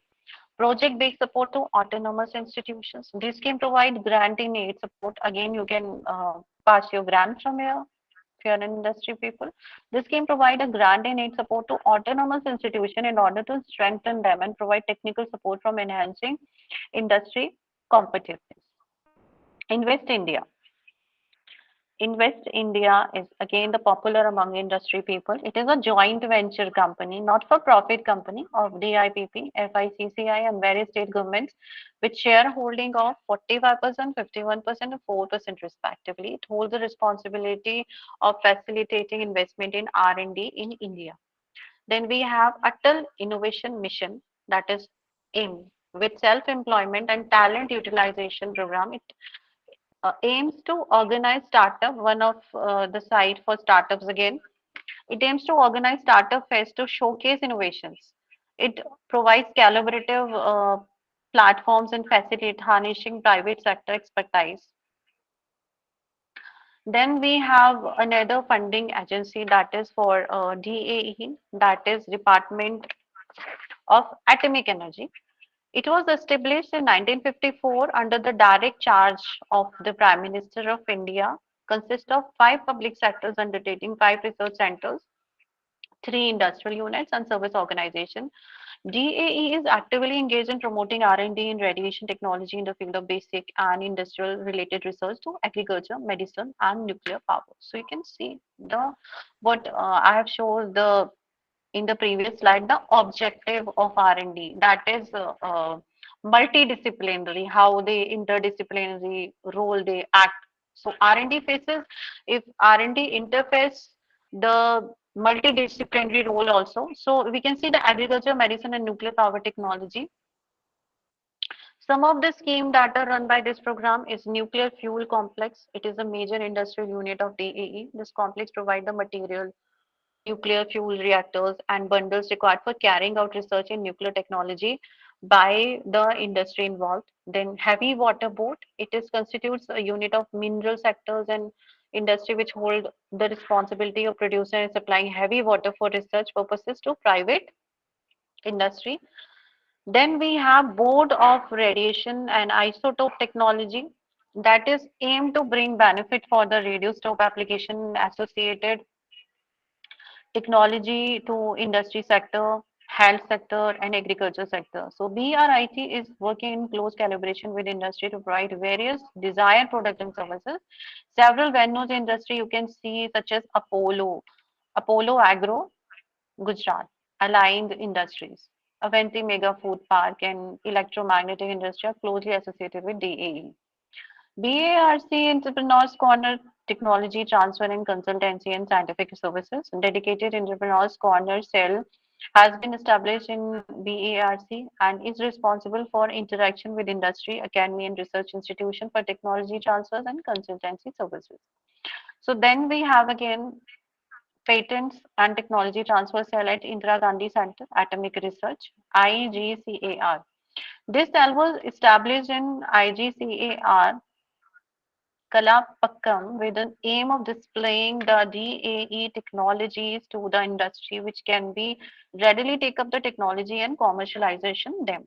The cell take care of technology transfer mechanism, licensing with the industry and inventors for the technology transfer process. Then another funding agency, we have Ministry of Electronics and Information Technology. MIETY, earlier known as DEITY, has been set up for developing human resource, promoting innovation, and ensuring a secure cyber space through digital services. Some of the schemes again that is run by this is Vishwarya PhD schemes for electronics and IT sector. So, an industrial organization and MEITY jointly funds PhD candidate and academic institute working in the research area. Identify the industrial organization. Excuse me. The funding is provided by industry and MEITY in the ratio of 3:7. So, PhD student can do the research and then that research will be marked as PhD. Then funding and support to industry and academic institution through GITA. It is combined initiative of DST, MEITY and GITA in association with foreign agencies such as Global Affairs Canada and Center for Development of Industry Technology, Spain for generation of innovative product process of services.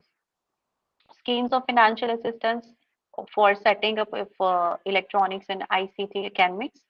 Under the scheme, financial assistance will be provided by MEITY for establish 7 electronics and ICT academics in IITs, NITs, NITs mean NIT Patna, NIT Vanagar, and MNIT Jaipur, IIT for enhancing technology development, upgradation of faculty, and increase in employability. So they are getting MIET is providing the fund to to upgrade the faculty. This program provide the fund for this. So two ICT academies have also been set up at Tamil Nadu, ICT Academy of Tamil Nadu located in Chennai and Kerala, respectively, as not-for-profit autonomous organization focusing to make faculty and student industry ready. So we can get the fund. Our organization can also get the fund from there to run the program to upgrade the faculty. So faculty as well as the student to get the industry ready. Then another scheme is a scheme for finance assistant to select states, UTs or skill development in electronic system design and manufacturing sector.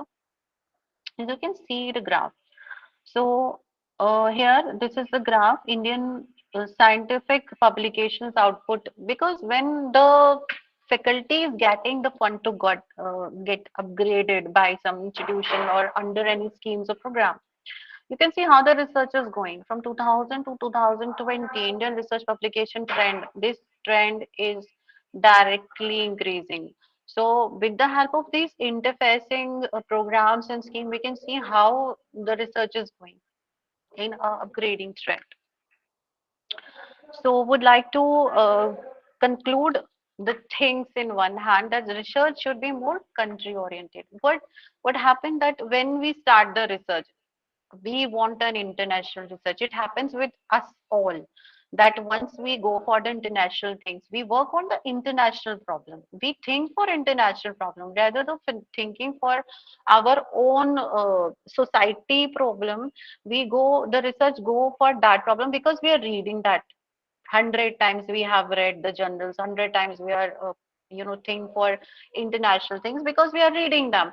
So my concern is that we should be more country oriented. So the problem should be ours only. We have to work on our problem. The economic prosperity of a nation is linked to its scientific and technology competence. To achieve success in these parameters, it is essential that industry and academy forge linkages to over the limitations of each other. For commercializing the R&D into innovative product technology. So to bring government, industry, and academia together, various public and private organizations have floated many programs and schemes for this. So in India, majority of R&D is being carried out by the funds provided by the public sector funding agencies such as I have explained already, DST, CSIR, DBT, BIRAC, DEE, there are many more. In addition, government has a setup to dedicated agencies which aid in the promotion of applied research. IPO, NRDC, TICFAC assist public and private sector, 64 in patent related matters. So DSIR provides acceleration to R&D labs, which then come eligible for seeking incentives and R&D programs from the government. So we can see that government has supported a lot. They are running very much of the programs and the schemes. They are dedicated. They are giving constantly and continuously support to the research so that our country can be developed. By this, I would like to conclude. Thank you so much.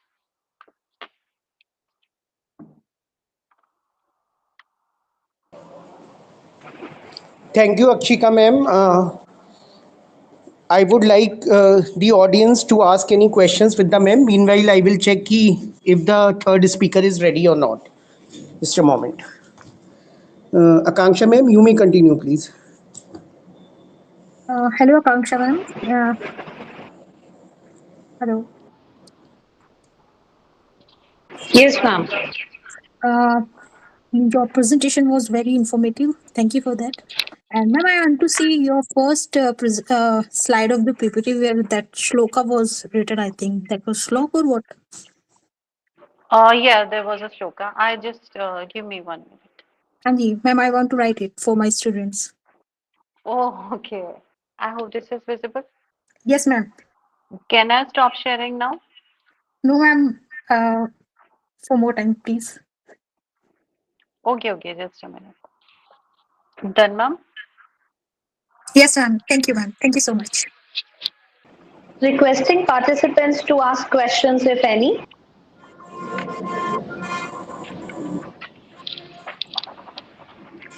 Akshika ma'am, I have one question in my mind. Yes, sir, go ahead.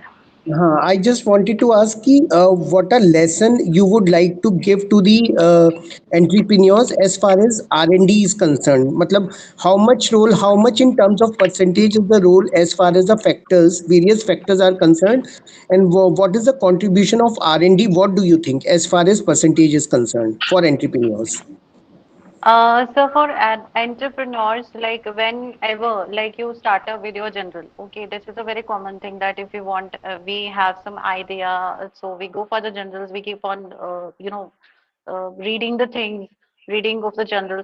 So what happened that because we are reading the international journal, we want our publications to be in international publications. So we started the brain go on the international problems. So my point of view is that whenever we read something, maybe it's international thing, but whenever we read that, we should read only from the point of view for the technology also, that how the technology can be implemented for our own society. Then only an entrepreneur will start doing research or starters for their country. Because if we are reading the international things, we will think for international problems. So, in spite of going for the international things, I think we should be very country oriented things. Then only an entrepreneur can work with the help of technology.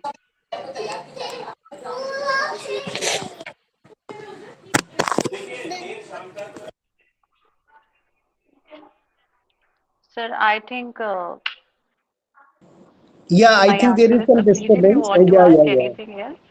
Huh. So, audience, you would like to ask anything from Akshika ma'am? Akshika ma'am is very, very talented in various fields, and with the aid of statistical analysis, everything is like interfaced in very calculative manner.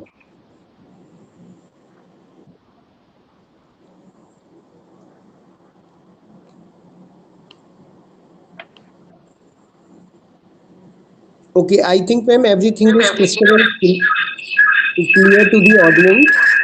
So, Akanksha, ma'am, you may conclude now, and meanwhile, madam will be joining shortly.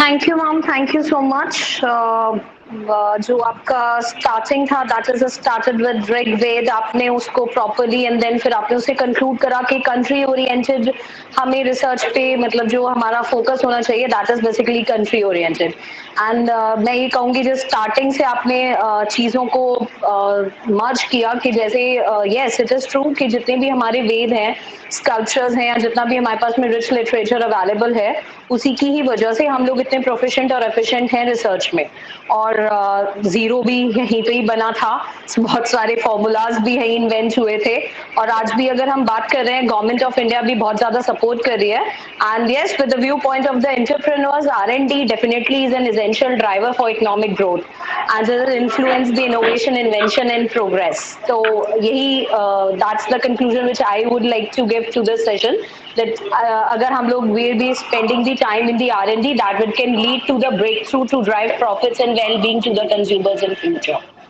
So thank you so much ma'am, the content was very rich and the session is really informative. Thank you so much. Thank you, Kansha ma'am.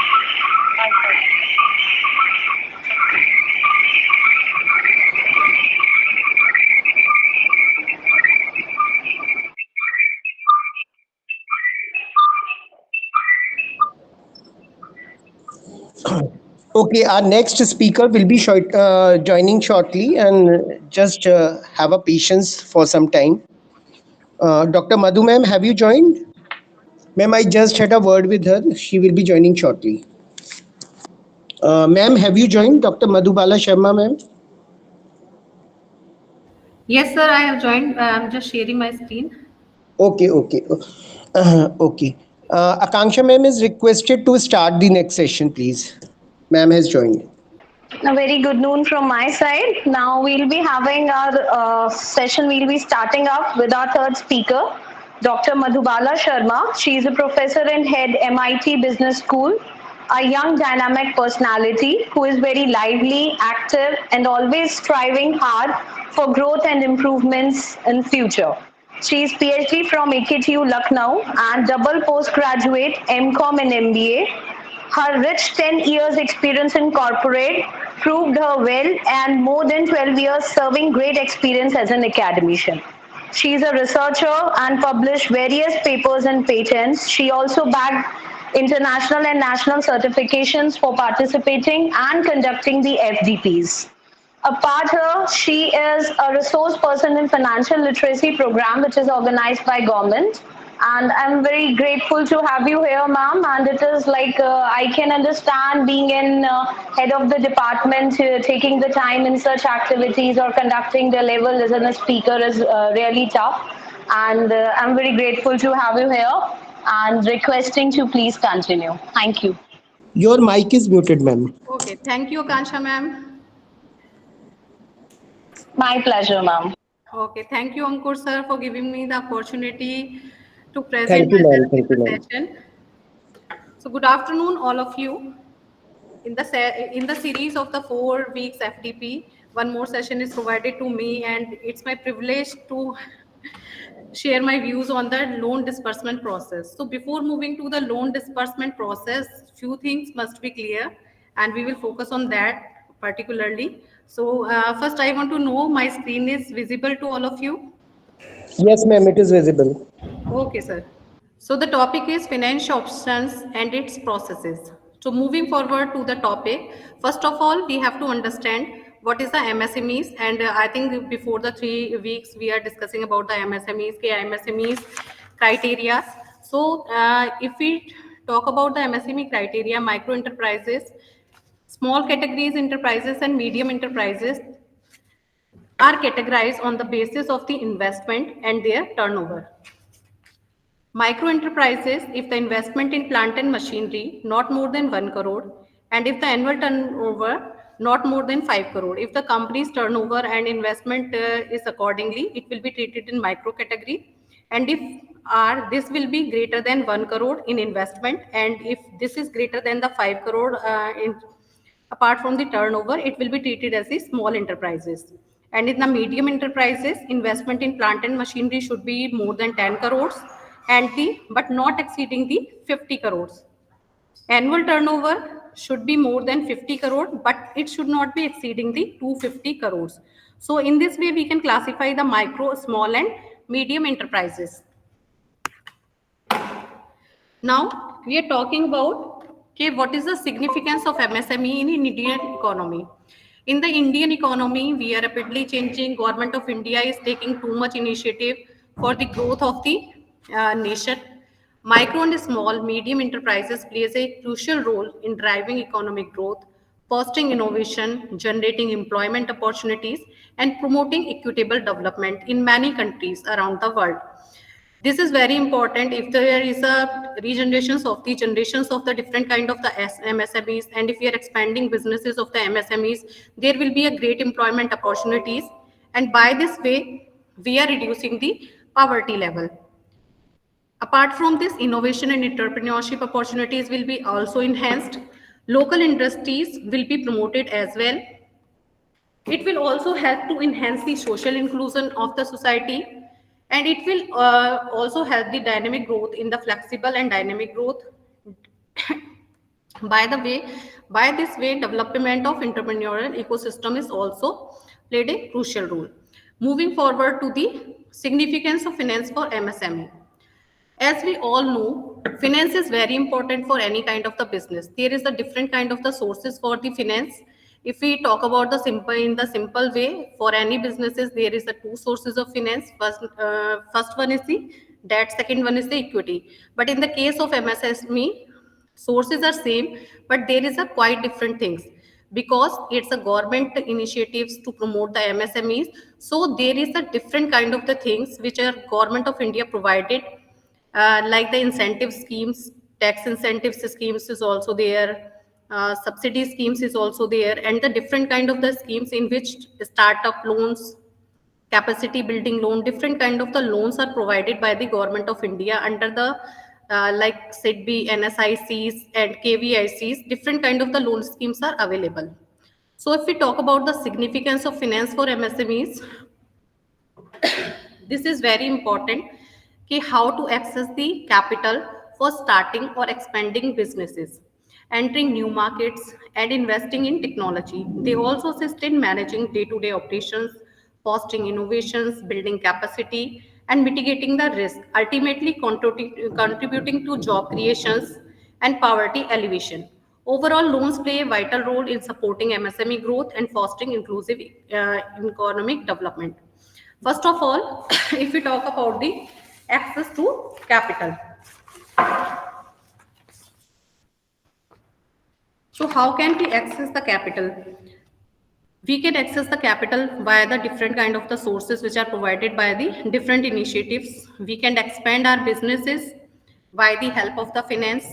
We also can different kind of the innovation helps is also available, and entrepreneurship opportunities is also available in the different kind of these schemes we will discuss in later part. It also plays a crucial role in contribution to the GDP, capacity building program, and different kind of the policies will mitigate the risk for the MSMEs. It also helps in financial inclusion and job creation and poverty alleviation. Now it's the topic like the types of loan of schemes are available for the MSMEs. So first of all, there are the schemes like term loans. As we all know, term loans are also provided to the normal human beings, normal business persons, but you have to create an current account for that. So in the term loan, just a minute. Term loans are the different type of the loans. Like if we talk about the duration of the term loan, there are the short term loans, intermediate loans, and third category is the long term loans. Short term loans are called these kind of the loans which duration is up to 18 months. Intermediate term loans are which are greater than 1 year, but it should not be greater than the 3 years. Long-term loans should be greater than 3 years, but for a definite period effectively. Term loans are these kind of the loans which are provided to MSMEs also, in which lump sum amount provided by the financial institution to the MSME. Repayment terms and conditions is discussed by the loan lender and party, in between the party. So different kind of the conditions are also there. It depends upon the profile of the uh, MSME candidate. Used for business expansion, you can, if you are an MSME and you are applying for the term loan, you can use for this business expansion, machinery purchase, and for the other purposes. So purpose can be different for the term loan, but the term loan are usually repaid in regular installment over a fixed period with interest. So these are the features of term loan. If there is any doubt regarding term loan and other kind of the loan, in between you may ask queries. Second one is the working capital loan. So for the MSMEs, there is a routine work, also routine works. So working capital loans are designed to meet the day-to-day operational expenses of MSME, such as purchasing raw materials, paying salaries, paying wages, covering overhead costs for the MSME. Working capital loans provided liquidity to MSME to manage their short-term cash flow needs. So if anyone want to apply for the short working capital loan, they can do, but they should have an current account with the bank. Current account should be there,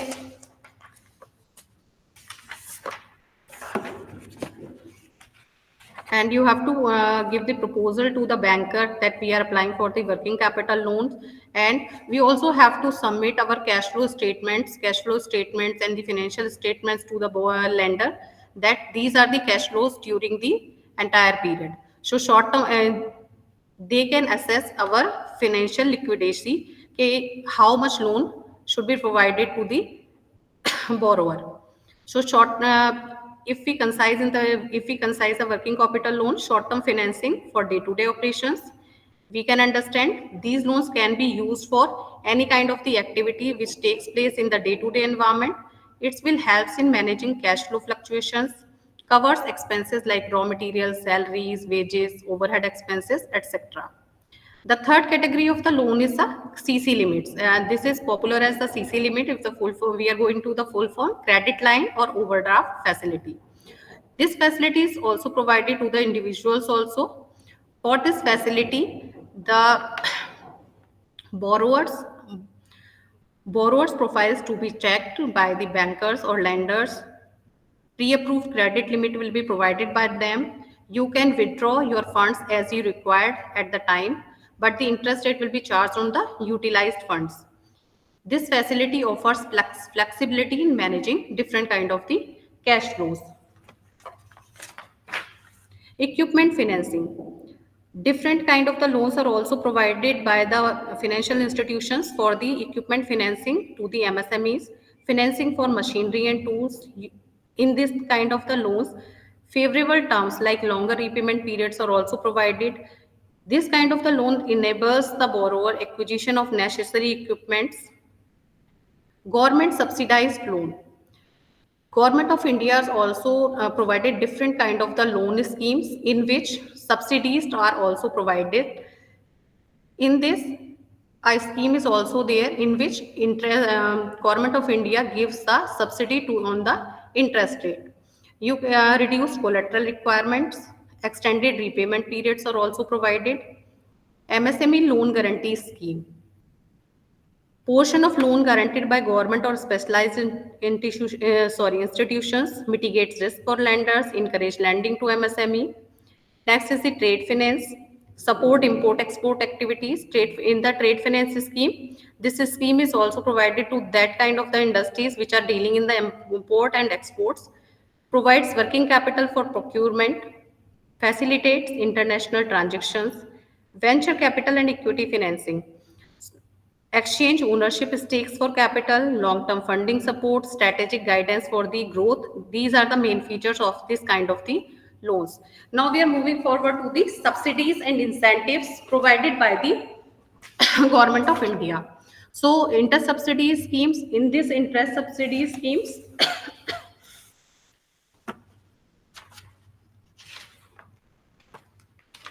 this is also called the interest subvention scheme. It was provided, different kind of the benefits provided to MSMEs are 2% per annum from the date of dispersal of the loan or notification date of this scheme or later is provided to the MSME. If they are providing the fresh or incremental amount of the working capital sanctioned or new incremental term loan dispersed by the eligible institution. If anyone eligible MSME apply for any kind of the loan, that loan can be the fresh or the incremental. In this case, interest subvention of the 2% is provided to the that MSME. Credit guarantee scheme, subsidized loan program, tax incentives, government grants and subsidies, customs and export incentives are also there. Now I want to discuss the few popular government schemes. First one is the Mudra loan. Mudra loan is categorized into the three parts. First one is the called Shishu. Uh, PM Modi gives the Hindi names to these schemes like Shishu, Kishore, and Tarun. In the Shishu scheme, 50,000. First of all, I want to clarify Mudra loans. Mudra full form is Micro Unit Development and Refinance Agency. It's a government initiative, and in this initiative, three categories of the loans are provided. The main feature of this scheme is that there is no collateral security. It can be paid as a term loan and the repayment based on the cash flow is also provided. So you can take any one of the MSME can take the loan. MSME knowing micro and small units are covered in this scheme. Shishu, 50,000 rupees can be provided in this loan scheme. So if we talk about the 50,000 is too much low amount, so we can say that it can be useful for that they are initiating their businesses, they are the startups and the agile industries, they can take the 50,000 rupees loan. And the main feature of the Shishu scheme is there is no processing fees for this scheme. Second one is the Kishore. In the Kishore scheme, micro and small unit can take greater than 50,000 rupees loan and up to the 5 lakh rupees loan. So in this case, we can say that the startup can expand their businesses, and if there is an existing agency, he or she can, the MSME can apply for the loan that can be up to the 5 lakh requirement. There is also a processing fees. In the Tarun scheme, if our requirement is greater than 5 lakhs but up to the 10 lakh scheme, in that case the micro and small unit can be applied for this loan. But if your requirement is greater than 10 lakh rupees, in that case you have to move forward to the another kind of these schemes. In the Mudra loan, the ceiling is 50,000 to the 10 lakh rupees. In the second scheme, CGT MSC. CGT MSC is the Credit Guarantee Scheme, Credit Guarantee Fund Trust for Micro and Small Enterprises. This scheme is provided by the central government in cooperation with the SIDBI.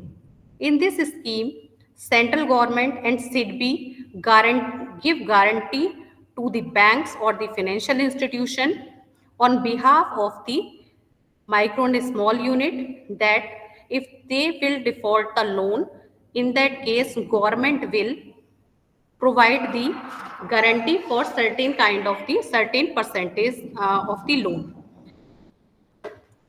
In this loan, if we talk about the requirement, there is one most important requirement is that MSME must be registered under the Udyam portal.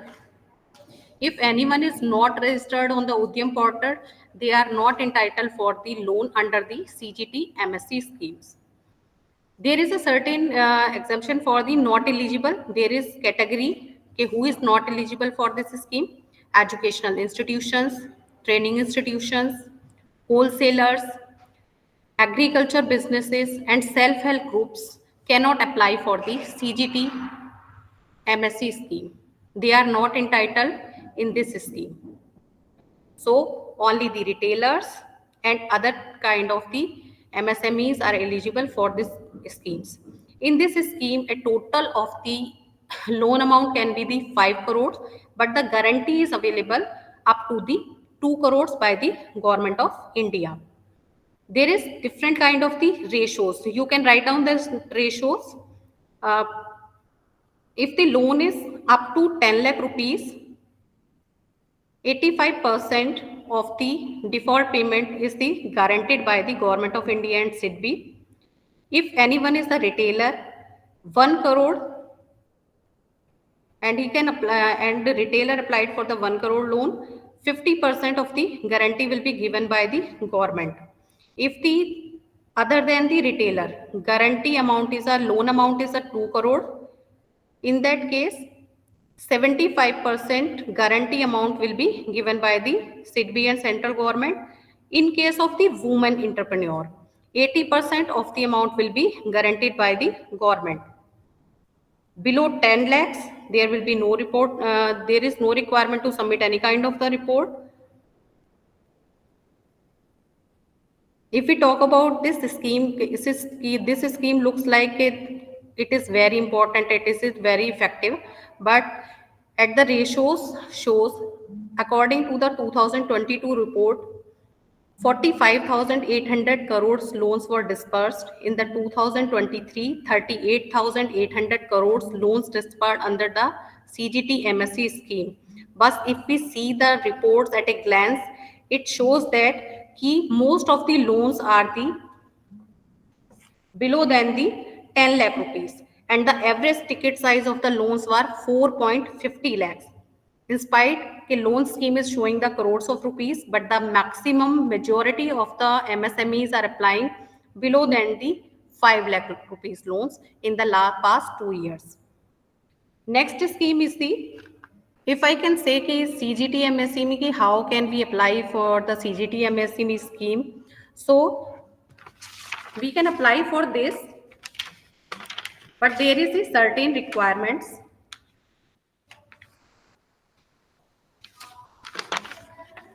Like 141 banks and financial institutions are there who can give you the CGT MSc loan. But in practically, if you are applying for that kind of the loan in any financial institution and each and every bank, they will delay this type of the loans processes. So it is advisable that always apply the loan in the public sector bank, and you may apply their loan in offline mode and online mode also. If you want to apply the loan in the online mode, you can move to the website msme.loans.co.in. And if you want to contact in the offline mode to the bank, then you can go any kind of the bank. The third one scheme is that is very popular, that is PMEGP, Prime Minister Employment Generation Program. Prime Minister Employment Generation Program is basically for the rural and urban areas startups, but it is provided by the Khadi and Village Industries Commission. KVIC is involved in that. The total amount is up to 50 lakhs and the total subsidy size is the 35%. So this is the loan which is provided by the KVIC. Here is a subsidy. If you are taking 1 lakh rupees loan, 35% subsidy will be given by the PME GP up to 35%. It is started from the 15% and up to the 35%. There is also in two kind of the categories. First one is the general category, and second one is the special category. So first of all, let's us understand what is the special category. SC, ST, OBC, minority, women, differently abled persons, persons from the different kind of the areas, ex-servicemen, etc. are covered in the special categories, and apart from this is treated as general category.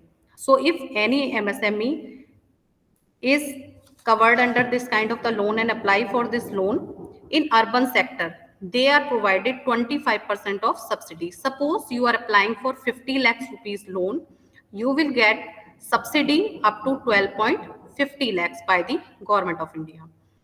If in the special category, person is belong to the rural area. Rural area, in that case, subsidy will be 35%. So if suppose you are taking the 50 lakhs rupees loan, your subsidy will be 17.50 lakhs. 17 lakh 50,000 rupees subsidy will be given. If then general category candidate applies for the loan and belongs to the urban area, in that case 15% subsidy will be provided to them. In the rural area, same way general category candidate apply for the rural areas, belongs to rural area and apply for the MSI this loan, 25% subsidy will be provided. But to apply PMEGP loan, there are certain conditions that should be memorized. Before applying to this loan, we should keep in mind that a person should be 18 years of age. So first is the age limit.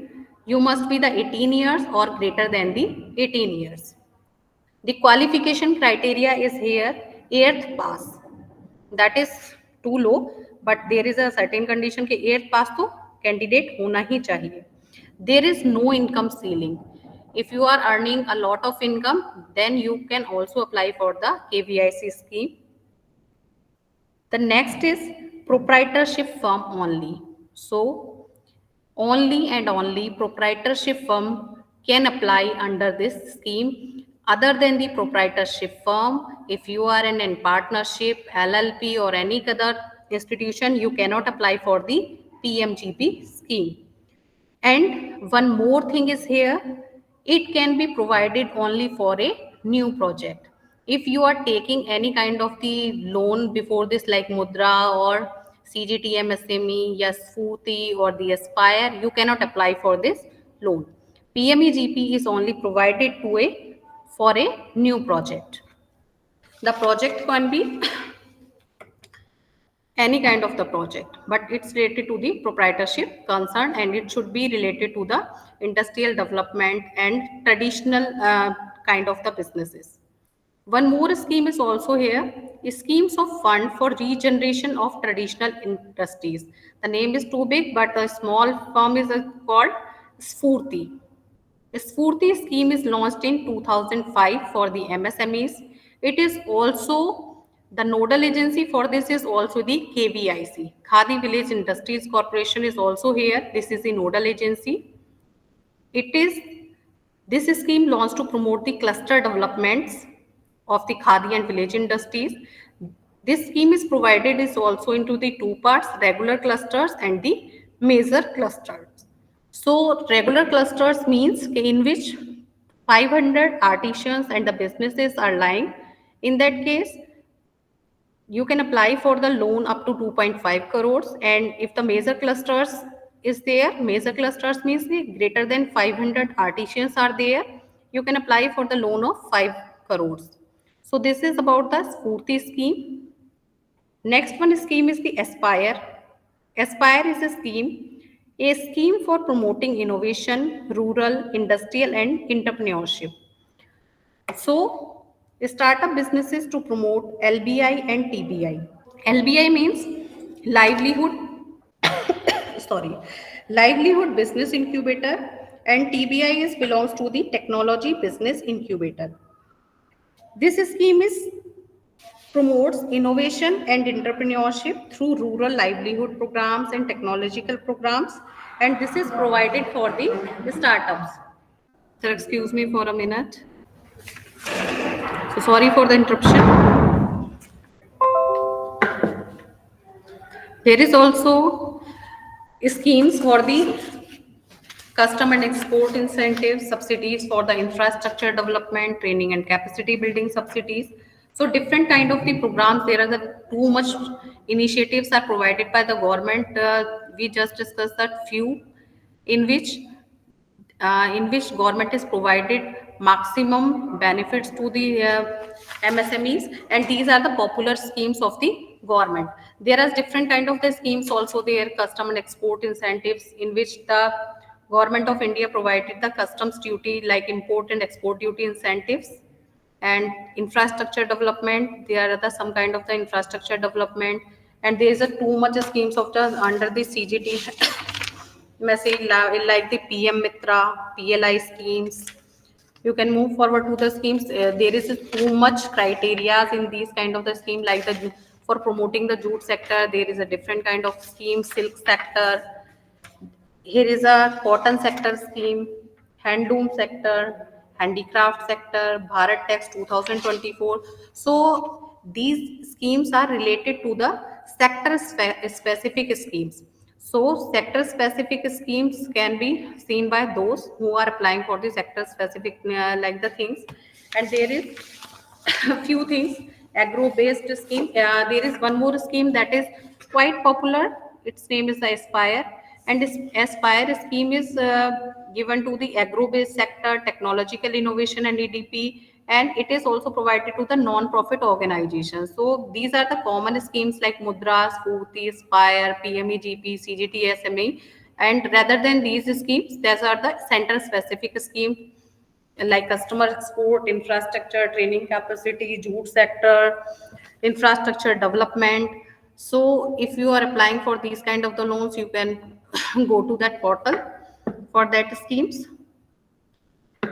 Now moving to the documentation required for the loans. Once we are trying to any kind of the loans, public sector bank or the financial institution will be asked to us that these are the required documents which should be provided by the borrower to the lender institution. So there should be a, first of all, there should be a business plan and we can see the project report. So first, if you are an MSME and you are applying for any kind of the loan, you must prepare a business plan. Business plan, always remember that business plan should be feasible and viable. It should be, it can be commercialized. If your plan cannot be commercialized, it is not viable. In that case, in the first stage, your loans will be declined. So first of all, focus on your business plan. Your business plan must be quite good. Loan application form, and the loan application form I will tell later. Financial statement.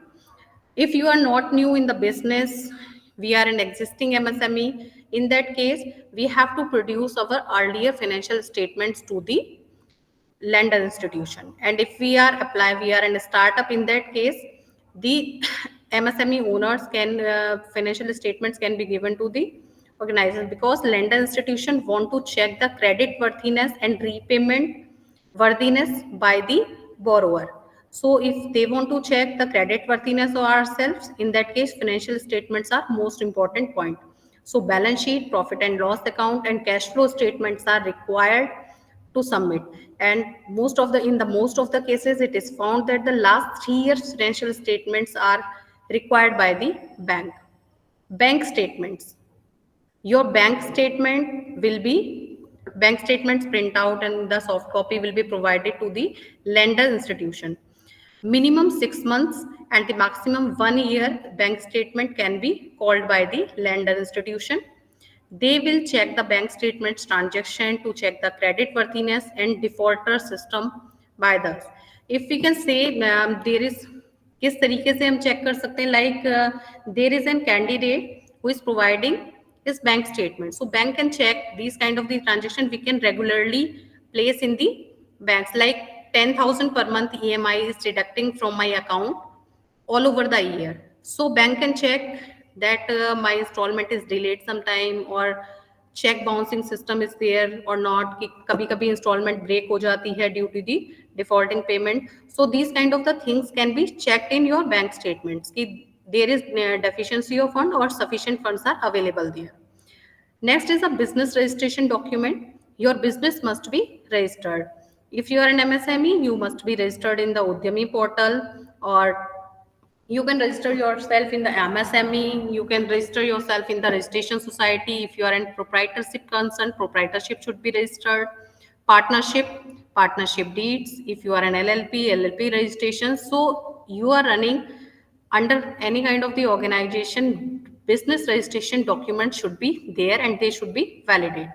Next is a proof of identity and address. So proof of identity and addresses of the MSME and the individual also required by the banks. You can produce your PAN number, Aadhaar number, PAN number of the institution. For the proof of identity, address proof can be anything like the electricity bills and any other documents. Moving ahead, tax returns. If the business is old, previous 3 years returns can be asked to submit. In the tax returns, they are checking what is your income ratios, which type of the tax are paid regularly or not. Tax returns means the income tax return and the GST returns also. Collateral documents. If there is collateral documents means if you are applying for a loan in which you are providing the security, any kind of the security, so collateral document should be there and bank can check these kind of the document. Business license and permits. If you are dealing with any kind of the business in which business license and permits are required, in that case lenders may ask to submit these kind of the documents. Other supporting documents means any kind of the documents which are required for that particular loan that can be asked by the lender to submit in the bank while you are applying for any kind of the loans. So these are the common documents for any kind of the loan which can be submitted by any of the borrower. Process to apply for the MSME loan. So if I or anyone want to apply for any kind of the loan, first of all, we should assess our financial need. Okay, how much amount I am required how much amount, and what will be my paying capacity, repayment capacities क्या होंगी, उसके accordingly हम इसे judge कर सकते हैं. So assess your financing need. My need is 50,000 or 5 lakh or 50 lakhs, and which kind of the business in I am dealing. This will be the loan scheme will be selected according to that. Next is the research lenders and loan options. Second is key we have to select key lenders which should be by lender bank or the financial institution, and what are the loans options are provided by that bank. Suppose if I am in startup and my business is on very tiny scale, I can go for the mudra loan in the under the Shishu scheme.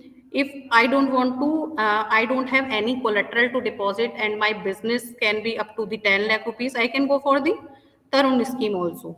But if my requirement is greater than 1 crore rupees, 1 crore rupees or 2 crore rupees, in that case I have to move forward to the another kind of the scheme. And one more feature in CGT-MSC also there, that guarantees provided by the CGT-MSC is only 2 crores rupees. But if you are providing collateral security for more loan, you can take that kind of the loan. Suppose my requirement is 3 crore rupees, and in that case 2 crore guarantee will be given by the CGT-MSC and 1 crore collateral security can produce by myself. So I'm assessing my need. I research my lender. My lender can be the CGT-MSC and I can take loan under this scheme. And if my requirement is too much low, then I can apply for the CC limit or the OD limit also here. Gather required requirement and the research lender. While you are searching the lender, we must focus on the processing charges. What will be the loan processing charge? What will be the interest rate?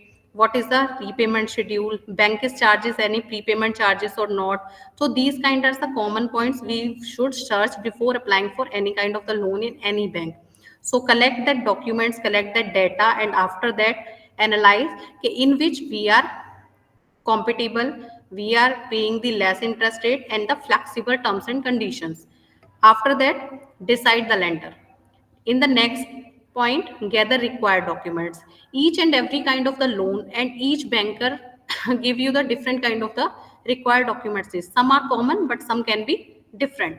So in the next point, next step, we should collect the required documents for applying the loan.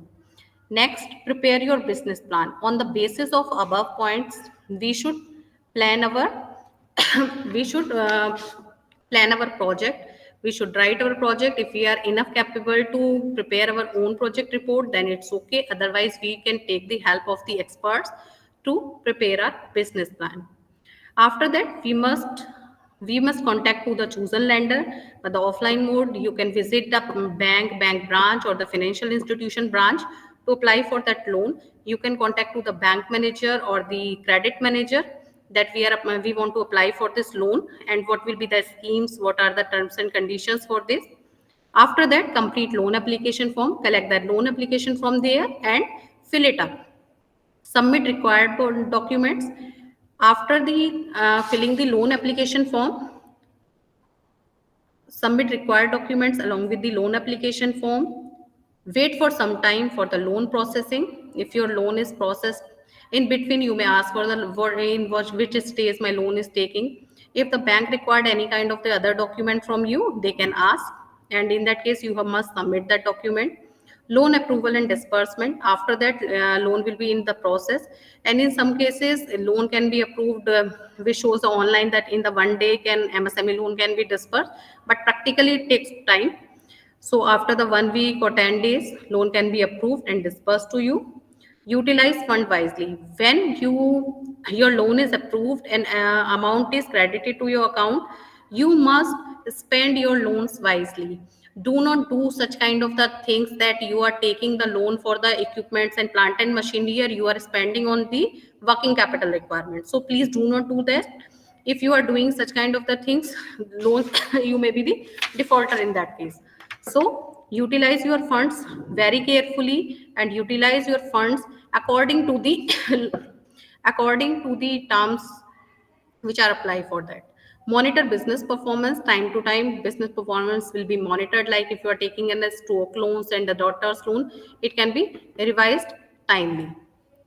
And the different kind of the reports like the interim and the quarterly reports is also in some cases asked by the lender institution to submit time to time. Now, which is the main topic, loan disbursement process. If you're when you applied in the offline mode or online mode to the loan, after that loan approval. When loan is approved, your loan is approved, bank will release a letter to you that your loan is approved. After that, they will call you to sign the loan agreement. In that day, loan agreement will be signed by the banker, you, and in some cases witnesses are also there. So while you are signing the agreement, be careful, wisely read out the terms and conditions. What are the conditions are there in the agreement, fulfillment of conditions.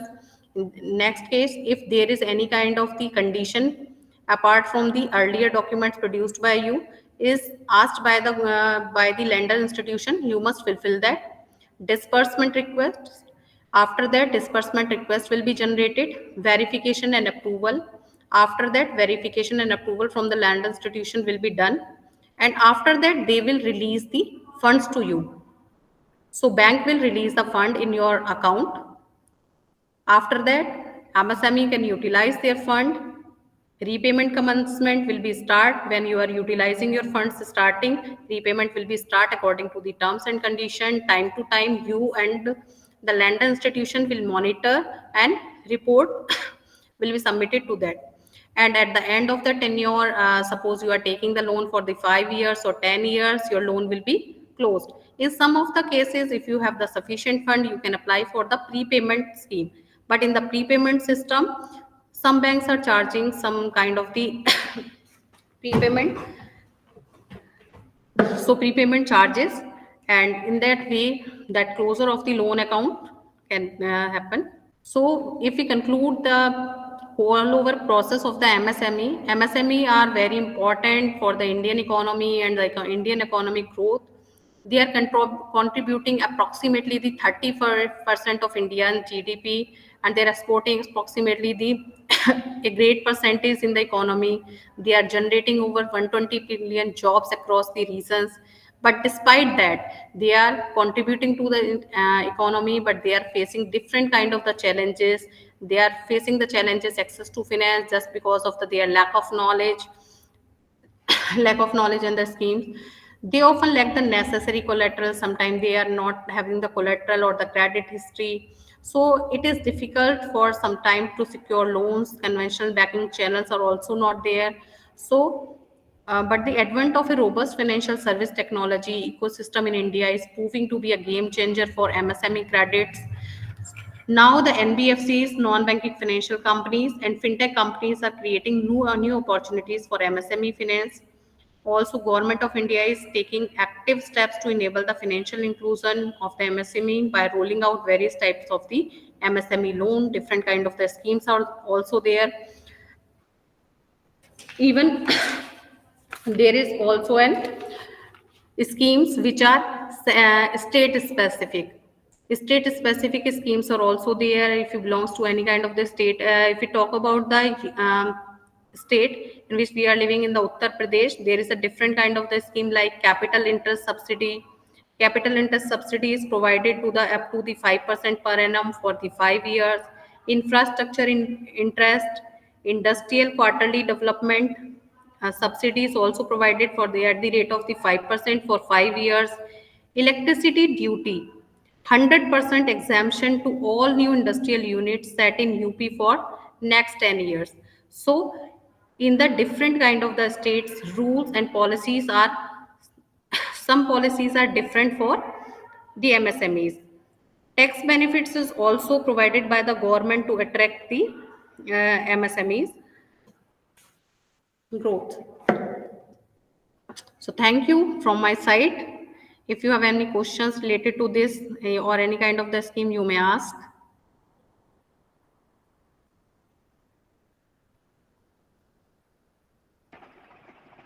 Hello, ma'am. Participants can ask question. Yes. Yes, ma'am. Yes, ma'am. Hello, ma'am. Thank you for your presentation. That was very informative. Ma'am, I want to know about that at the last you was telling about some electricity thing. Yes, ma'am. Ma'am, can you repeat, please? Yes, ma'am. Ma'am, there is an this is an state specific scheme in the UP government. If you are an institution MSME, you are introducing your units 100% tax subsidy, 100% exemption to new industrial units for up to 10 years. Ma'am, didn't get like 100% exemption means like 100% exemption to electricity duty. There is an electricity duty when you are applying for the आपके पास कोई industrial unit है, आपको industrial unit लगानी है, तब आपको electricity के लिए अप्लाई करना है, वहां पर कुछ ड्यूटीज आपको पे करनी है.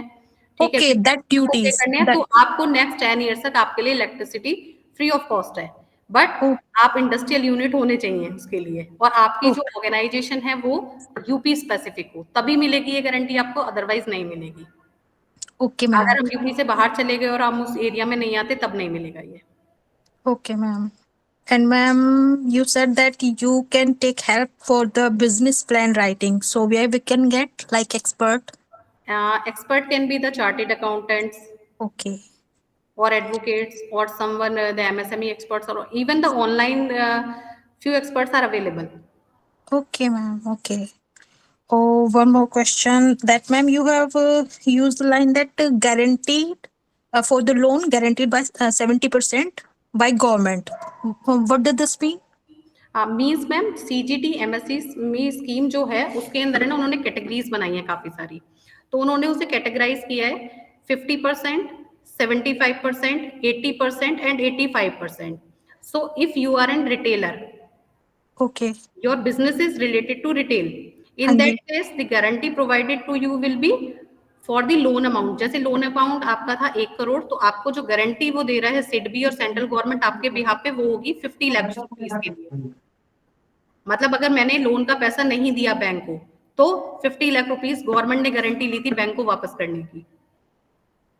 Okay, that means I'm responsible for 30% only. नहीं, 50% in case of retailer.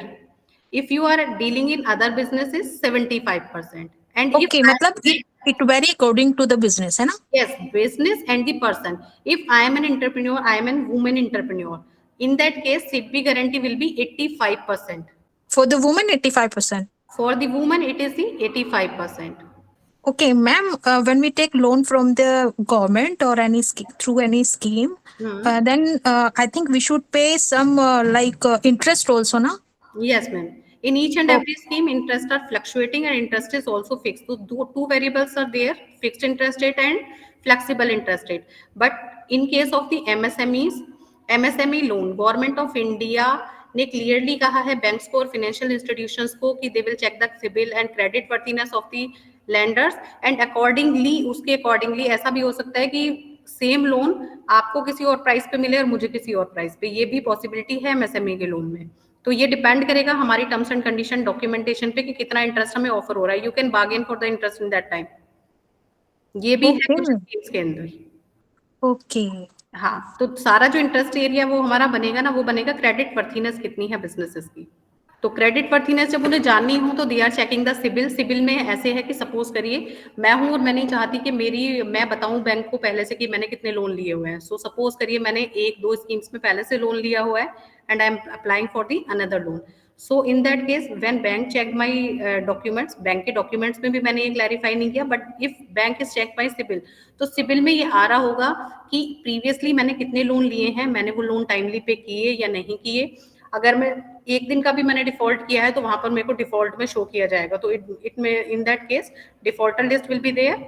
और उसके अकॉर्डिंगली वो ये भी चेक कर सकते हैं कि अगर मेरा करंट में कोई और लोन भी चल रहा है and I am applying for the another loan, so what will be my credit worthiness to repay that particular loan, कि अब मैं वो लोन पे कर भी पाऊंगी, रिपे कर पाऊंगी या नहीं कर पाऊंगी।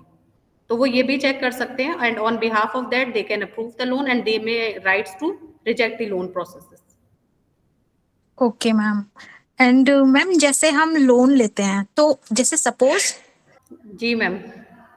मैम मेरा क्वेश्चन ये था कि सपोज मैंने लोन लिया लाइक 50 लाख का ले लिया, ठीक है ना? ओके।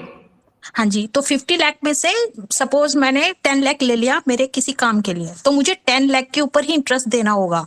वो डिपेंड करता है ma'am, if you are applying for the term loan और द सीसी लिमिट, उसके अंदर जो आपकी यूटिलाइज्ड अमाउंट होती है उस पर लगेगा। But you are taking the loan for, जैसे आपने किसी और स्कीम के अंदर लोन लिया था तो वहां तो आपका पूरा का पूरा इंटरेस्ट लगना शुरू हो जाता है। ये डिपेंड करेगा अगर आपने सीसी लिमिट ली है, ओडी लिया है या टर्म लोन लिया है, तो वहां पर जो यूटिलाइज्ड अमाउंट होती है उसी पर आपको इंटरेस्ट पे करना है। ओके मैम, तो थैंक यू।